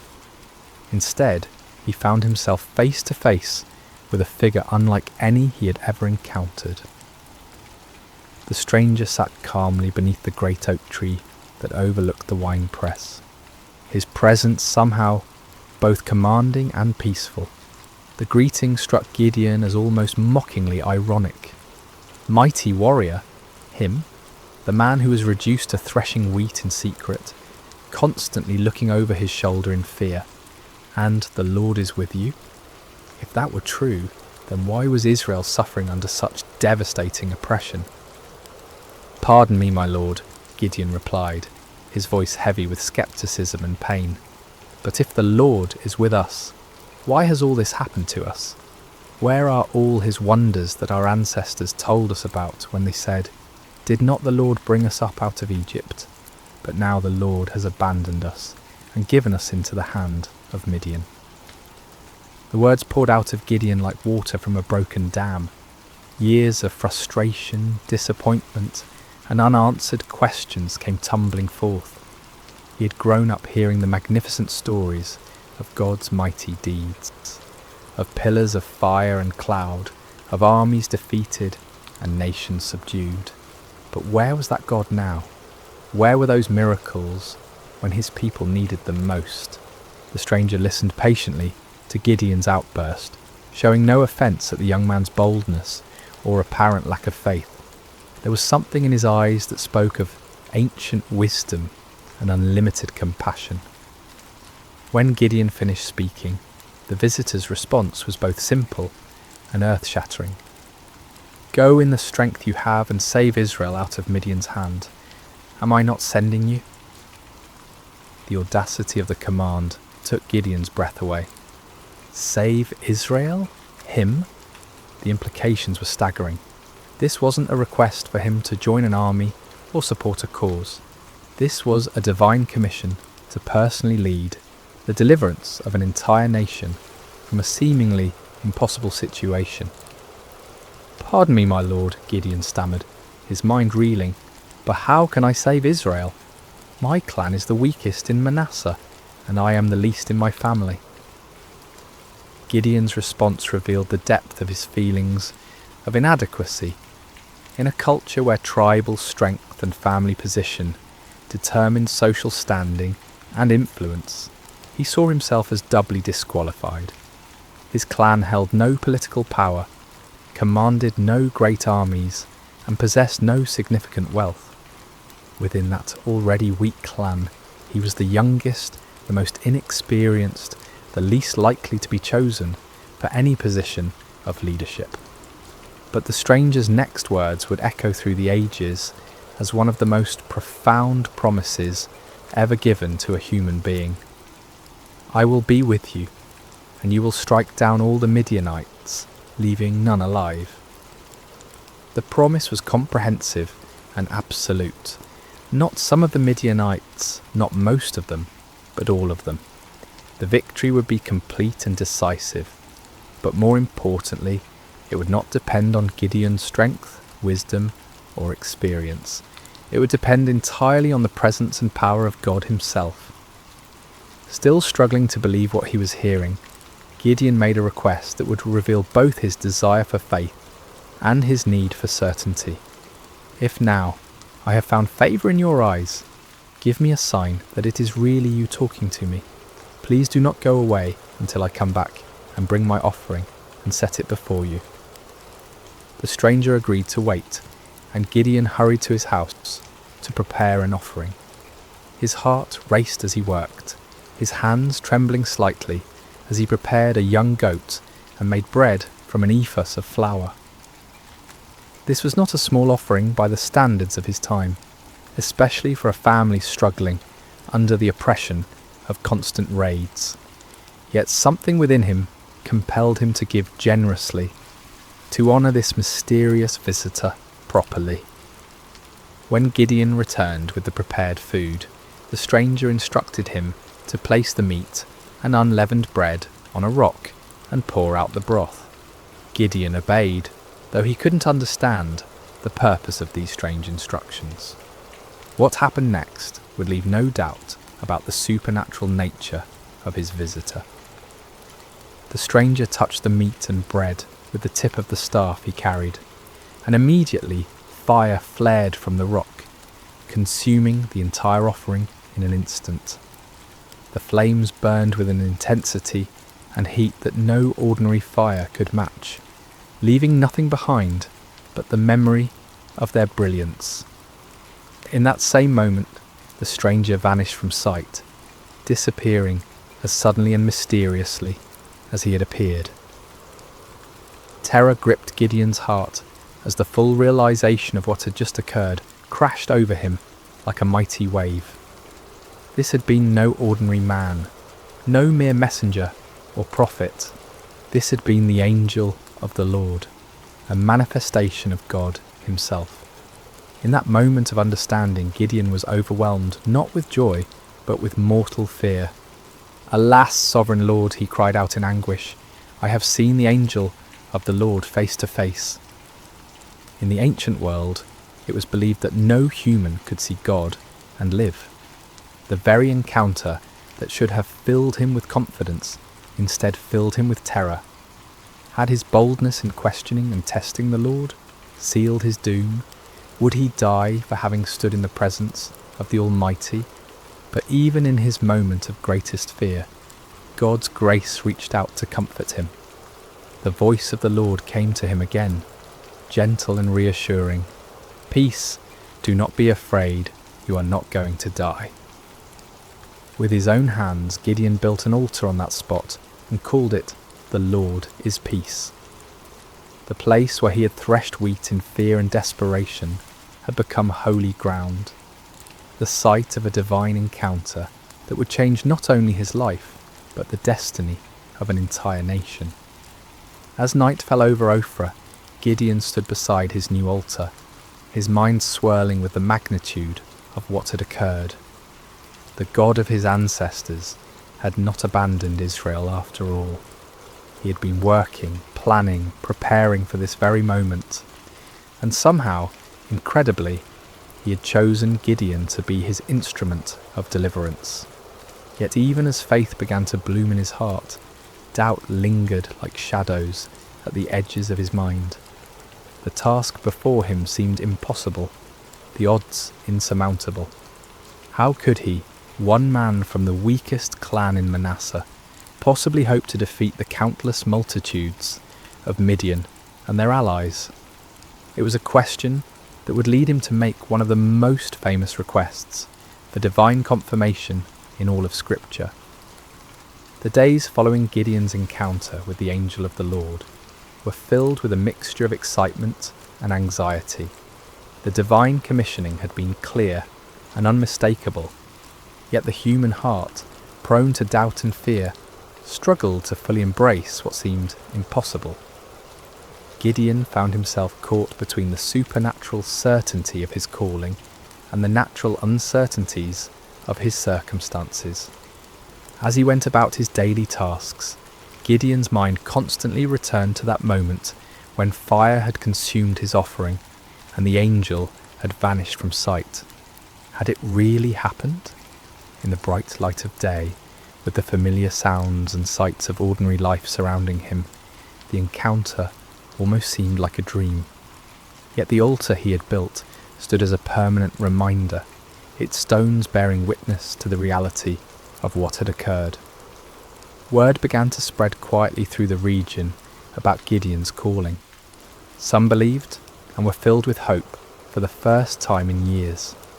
Others were sceptical, wondering how this young man could possibly succeed where so many others had failed. Still others were fearful, worried that any attempt at resistance would only bring more severe retaliation from their oppressors. The weight of responsibility pressed heavily on Gideon's shoulders. He was being asked not just to risk his own life, but potentially to lead others to their deaths. What if he had misunderstood? What if his faith had somehow led him astray? The consequences of a mistake would be catastrophic, not just for him, but for all who would follow him. It was in this state of mind that Gideon made his famous request for divine confirmation. The fleece test, as it would come to be known, represented not a lack of faith, but rather a deep desire for certainty in the face of overwhelming responsibility. "If you will save Israel by my hand as you have promised," Gideon prayed earnestly, "look, I will place a wool fleece on the threshing floor. If there is dew only on the fleece, and all the ground is dry, then I will know that you will save Israel by my hand, as you said." The request was specific and measurable. In the normal course of nature, dew would form on all surfaces exposed to the night air. If God could reverse this natural process, causing moisture to collect only on the fleece, while leaving the surrounding ground completely dry, it would serve as an unmistakable sign of divine intervention. Gideon placed the fleece carefully on the threshing floor as evening approached. All through the night, he must have awakened periodically, wondering what he would find in the morning. As dawn broke, he hurried to the spot where he had placed his test. What he discovered filled him with wonder and awe. The fleece was thoroughly saturated with dew, so much so that when he wrung it out, he was able to fill an entire bowl with water. Yet all around it, the ground was completely dry, as if an invisible barrier had prevented any moisture from settling anywhere but on the wool. The sign was clear and unmistakable, yet Gideon's human nature craved even greater certainty. The magnitude of what he was being called to do seemed to justify asking for additional confirmation. With remarkable humility and boldness he approached God with yet another request. "Do not be angry with me," Gideon prayed, acknowledging that his repeated testing might seem to indicate a lack of trust. "Let me make just one more request. Allow me one more test with the fleece, but this time make the fleece dry and let the ground be covered with dew." This second test was even more remarkable than the first. It would be one thing for God to cause dew to collect on a single object, while keeping the surrounding area dry, but it would be quite another to keep one small piece of wool completely dry while saturating everything around it. This second sign would demonstrate not just God's power over nature, but his precise control over the smallest details. Again, Gideon placed the fleece on the threshing floor and waited through the night. When morning came, he found exactly what he had requested. The fleece was bone dry without a trace of moisture, while the ground all around it sparkled with heavy dew. The grass, the stones, the nearby trees, everything was wet with the night's moisture, except for that one small piece of wool. God had patiently granted both requests, demonstrating not anger at Gideon's need for reassurance, but understanding and compassion for human weakness.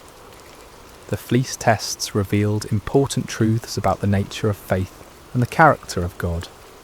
Faith is not the absence of questions or doubts. Rather, it is the willingness to act in obedience despite those questions and doubts. Moreover, God's response to Gideon's requests showed his patience with those who seek him earnestly. He did not rebuke Gideon for his need for confirmation, nor did he withdraw his calling because of the young man's hesitation. Instead, he graciously provided the assurance that Gideon needed to step forward in faith. The fleece tests also demonstrated the balance between seeking divine guidance and taking action. There comes a point when further testing can become an excuse for inaction, when the desire for certainty becomes a barrier to obedience. Gideon wisely limited his requests to 2 clear signs, then proceeded to act on what he had received. As news of these miraculous signs spread throughout the tribes of Israel, hope began to stir in hearts that had been dormant for years. Perhaps God had not forgotten them after all. Perhaps deliverance was indeed coming through this unlikely young man from Ophrah. But before Gideon could lead Israel into battle against their oppressors, he would need to assemble an army. The call went out throughout the territories of Manasseh, Asher, Zebulun, and Naphtali. Men who had been hiding in caves and mountain strongholds began to emerge, drawn by the promise of freedom and the reports of God's miraculous confirmations. The response was overwhelming. 32,000 men answered the call, a substantial army by any measure. These were not professional soldiers, but farmers and craftsmen, fathers and sons, united by their hatred of oppression and their desperate hope for liberation. They came carrying whatever weapons they could find, swords that had been hidden from enemy raids, spears hastily fashioned from farming tools, bows that had been used for hunting game in the wilderness. As Gideon looked out over this vast assembly of volunteers, he might have felt a surge of confidence.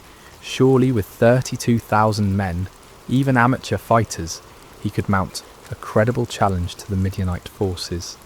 The odds were still daunting, given that the enemy could field armies many times larger, but at least now they had a fighting chance.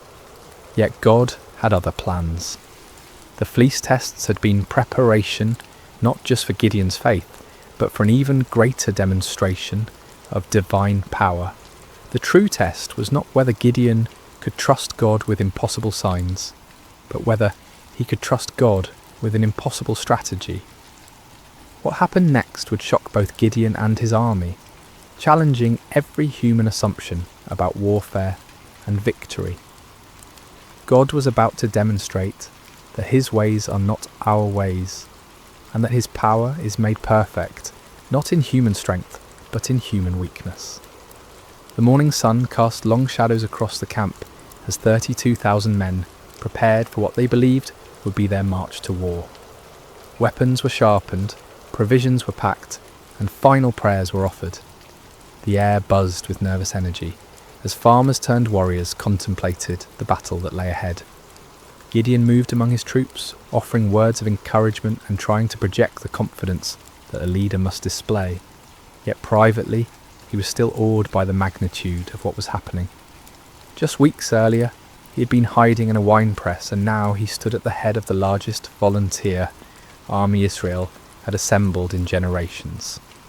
But as the army prepared to march toward the enemy encampment, God spoke to Gideon with words that must have sent shockwaves through his entire being. "You have too many men. I cannot deliver Midian into their hands, or Israel would boast against me. Our own strength has saved us." Too many men? The statement seemed to defy all military logic. The Midianites and their allies numbered in the hundreds of thousands. Their camels alone described as being like locusts for multitude. How could 32,000 possibly be considered too many? Yet God's reasoning revealed a profound truth about the nature of divine deliverance. If Israel won the coming battle through conventional military means, they would inevitably credit their victory to their own strength, strategy, and courage. The victory needed to be so obviously supernatural that no one could mistake its source. God's glory was at stake, and that glory could not be shared with human pride. Following God's instructions, Gideon stood before his assembled army and made an announcement that must have stunned many of the volunteers. Anyone who trembles with fear may turn back and leave Mount Gilead. The offer was based on an ancient law found in Deuteronomy, which recognised that fearful soldiers could spread panic through the ranks and actually weaken an army's effectiveness. But in this case, the dismissal served a different purpose entirely. God was beginning the process of reducing the army to a size that would make his intervention unmistakable. The response to Gideon's announcement was immediate and devastating. 22,000 men took advantage of the opportunity to withdraw from what many probably saw as a suicide mission anyway. These were not cowards in the traditional sense. They were ordinary people facing an extraordinary situation, and they chose the safety of their families over the uncertainties of battle.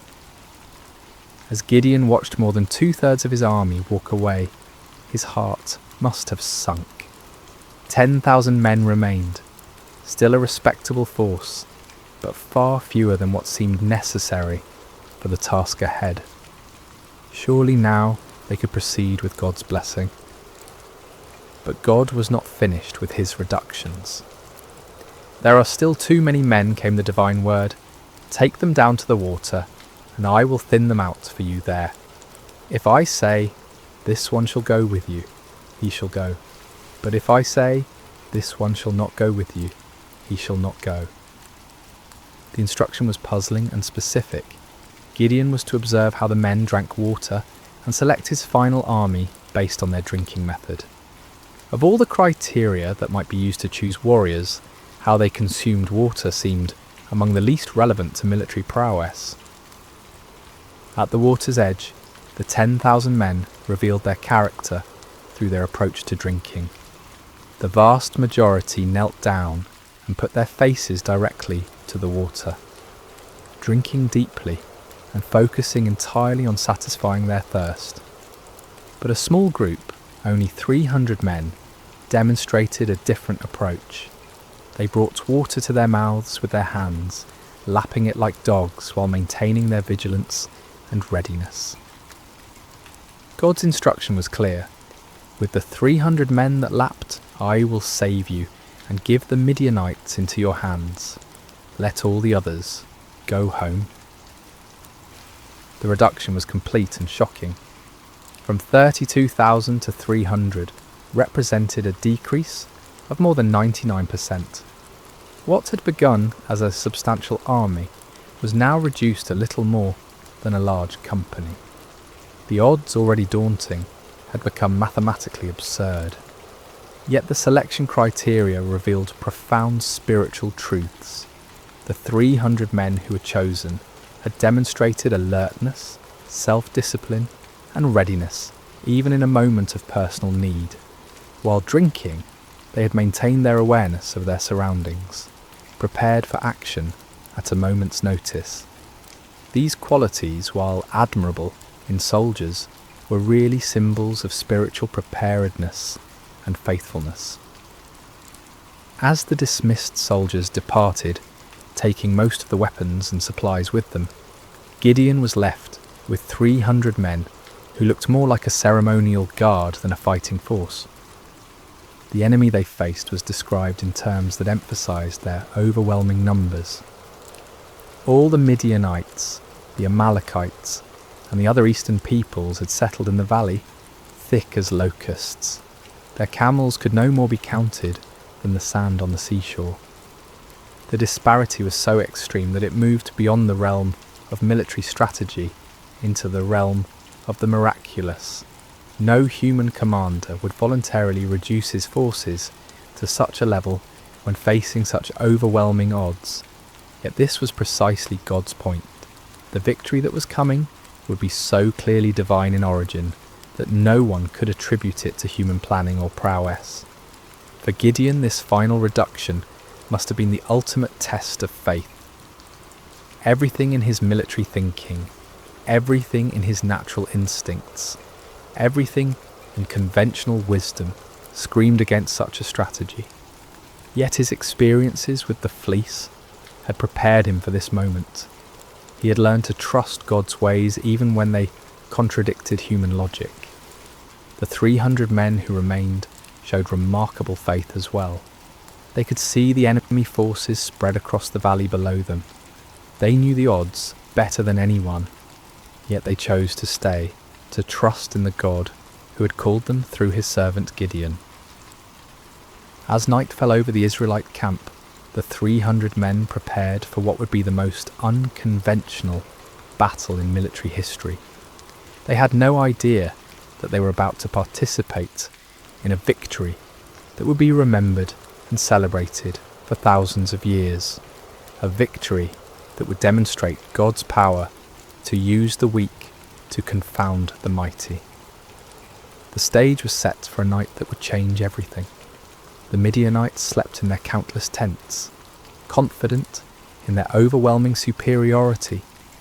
The 300 Israelites made their final preparations, trusting in a God who specialized in impossible victories. The hours before dawn are often the darkest, both literally and figuratively. As Gideon and his 300 men crouched in the hills overlooking the vast enemy encampment, the weight of their impossible mission pressed down upon them like a physical burden. The valley below was filled with the tents of their enemies, stretching as far as the eye could see in the starlight, a sea of canvas that housed an army larger than any they had ever faced. Despite the miraculous signs he had witnessed and the divine assurances he had received, Gideon still struggled with doubt. God, in his infinite understanding of human nature, provided one more confirmation before the battle commenced. "Get up, go down against the camp," the Lord instructed, "because I am going to give it into your hands.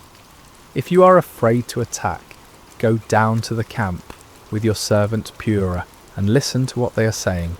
Afterward, you will be encouraged to attack the camp." The offer revealed God's compassionate understanding of Gideon's anxiety.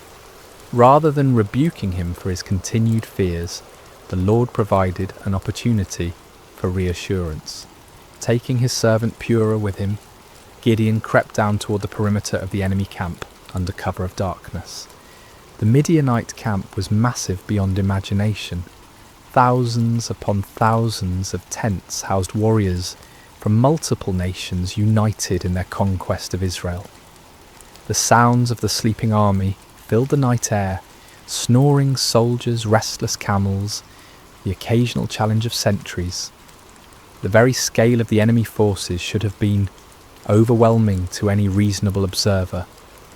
As Gideon and Purah approached the outer edge of the camp, they overheard a conversation between two Midianite soldiers. One was telling his companion about a disturbing dream he had experienced. "I had a dream. A round loaf of barley bread came tumbling into the Midianite camp. It struck the tent with such force that the tent overturned and collapsed." The interpretation offered by his fellow soldier was even more remarkable. This can be nothing other than the sword of Gideon, son of Joash, the Israelite. God has given the Midianites and the whole camp into his hands. The irony was profound. Here in the heart of the enemy camp, God was providing confirmation through the mouths of Israel's oppressors themselves. The barley bread in the dream was significant. Barley was considered the food of the poor, inferior to wheat. Yet in the dream, this humble loaf had the power to destroy the entire enemy position. The symbolism was clear. God would use the humble and despised to bring down the mighty and proud. That Gideon's name was already known to the enemy indicated that word of the gathering Israelite resistance had reached their ears. Rather than being encouraged by their overwhelming numerical superiority, some among the Midianites were apparently experiencing anxiety about this upstart Hebrew leader. God was already working in the hearts and minds of the enemy, preparing them for defeat. Gideon and Purah retreated to their own lines, hearts pounding with excitement and renewed confidence. The doubt that had plagued Gideon was finally dispelled by this remarkable confirmation. When they reached the Israelite position, Gideon called his men together for final instructions. "Get up," he announced with newfound authority and confidence. "The Lord has given the Midianite camp into your hands." What followed was perhaps the most unusual battle plan in military history. Instead of swords and spears, Gideon distributed trumpets, empty clay jars, and torches to each of his 300 men. The weapons of conventional warfare were set aside in favour of items that seemed more suited to a religious ceremony than a military campaign. Gideon divided his small force into 3 companies of 100 men each. The strategy was simple, yet audacious. They would surround the enemy camp and, at Gideon's signal, create as much noise and confusion as possible while giving the appearance of a much larger force. "Watch me," Gideon instructed his men. "Follow my lead. When I get to the edge of the camp, do exactly as I do. When I and all who are with me blow our trumpets, then from all around the camp blow yours and shout, 'For the Lord and for Gideon.'" The plan required perfect timing and coordination. Each man would conceal his torch inside a clay jar, maintaining complete darkness and silence until the moment of attack. Then at Gideon's signal, they would simultaneously break their jars, revealing blazing torches, blow their trumpets with all their might, and shout their battle cry. The psychological impact was designed to be devastating. The enemy would suddenly find themselves surrounded by lights and noise, creating the impression of a massive attacking force.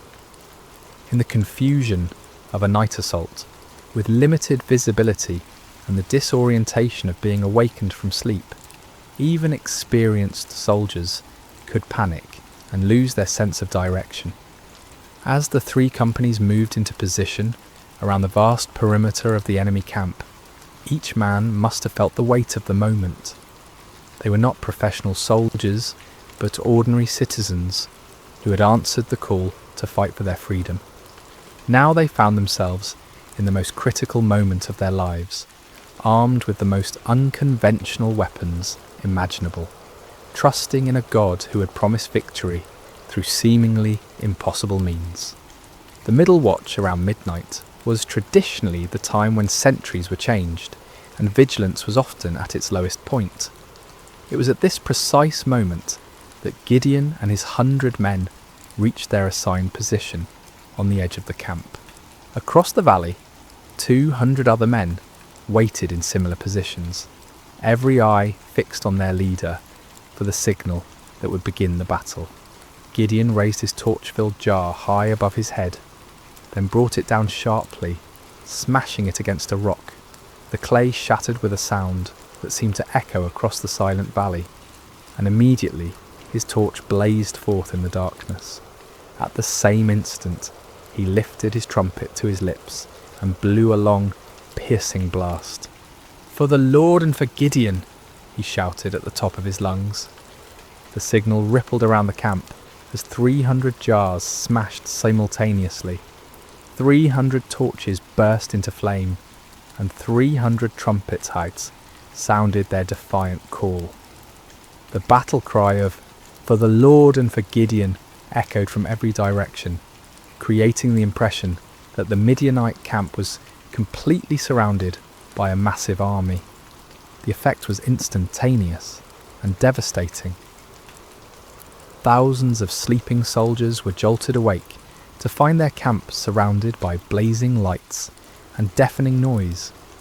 In the confusion and darkness, panic spread like wildfire through the ranks. Soldiers stumbled from their tents, grabbing whatever weapons they could find, unable to determine the size or direction of the attacking force. In their panic and confusion, the Midianites and their allies began attacking each other. Unable to distinguish friend from foe in the darkness, and hearing battle cries in their own languages from every direction, they assumed they had been betrayed by their allies. The coalition that had seemed so formidable began to tear itself apart. The 300 Israelites maintained their positions around the perimeter, continuing to blow their trumpets and hold their torches high, creating the illusion of a massive army that had the enemy completely surrounded. They watched in amazement as God fulfilled his promise in the most spectacular fashion imaginable. The panic spread throughout the entire camp like a plague. What had begun as confusion quickly escalated into a full-scale rout as the enemy forces fled in every direction, abandoning their weapons, supplies, and even their camels in their desperate attempt to escape what they perceived as certain destruction. The victory was complete and overwhelming, achieved not through superior numbers or military might, but through divine intervention, working through the obedience of 300 faithful men.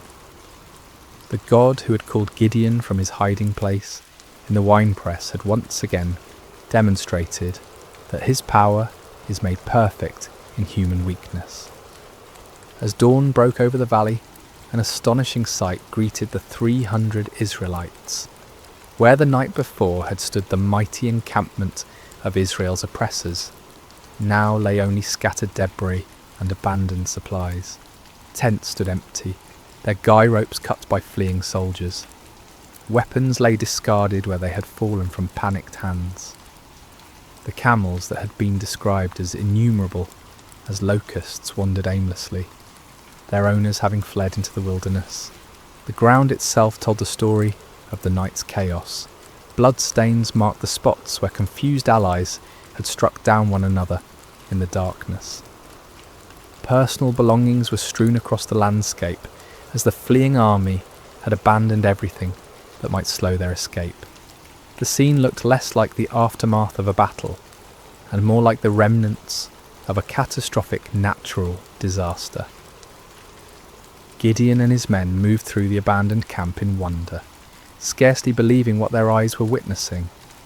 The victory was so complete, so overwhelming, that it seemed almost too good to be true. Yet the evidence was undeniable. The army that had terrorized Israel for 7 years had been routed by 300 men armed with trumpets and torches.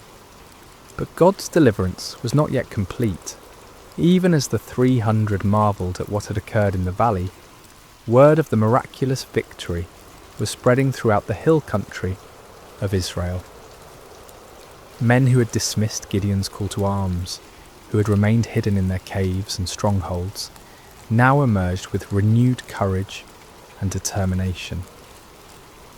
The tribes of Naphtali, Asher and Manasseh rallied to pursue the fleeing Midianites. What had begun with 300 faithful men now swelled into a national movement of liberation. The psychological impact of the victory was as important as the military result.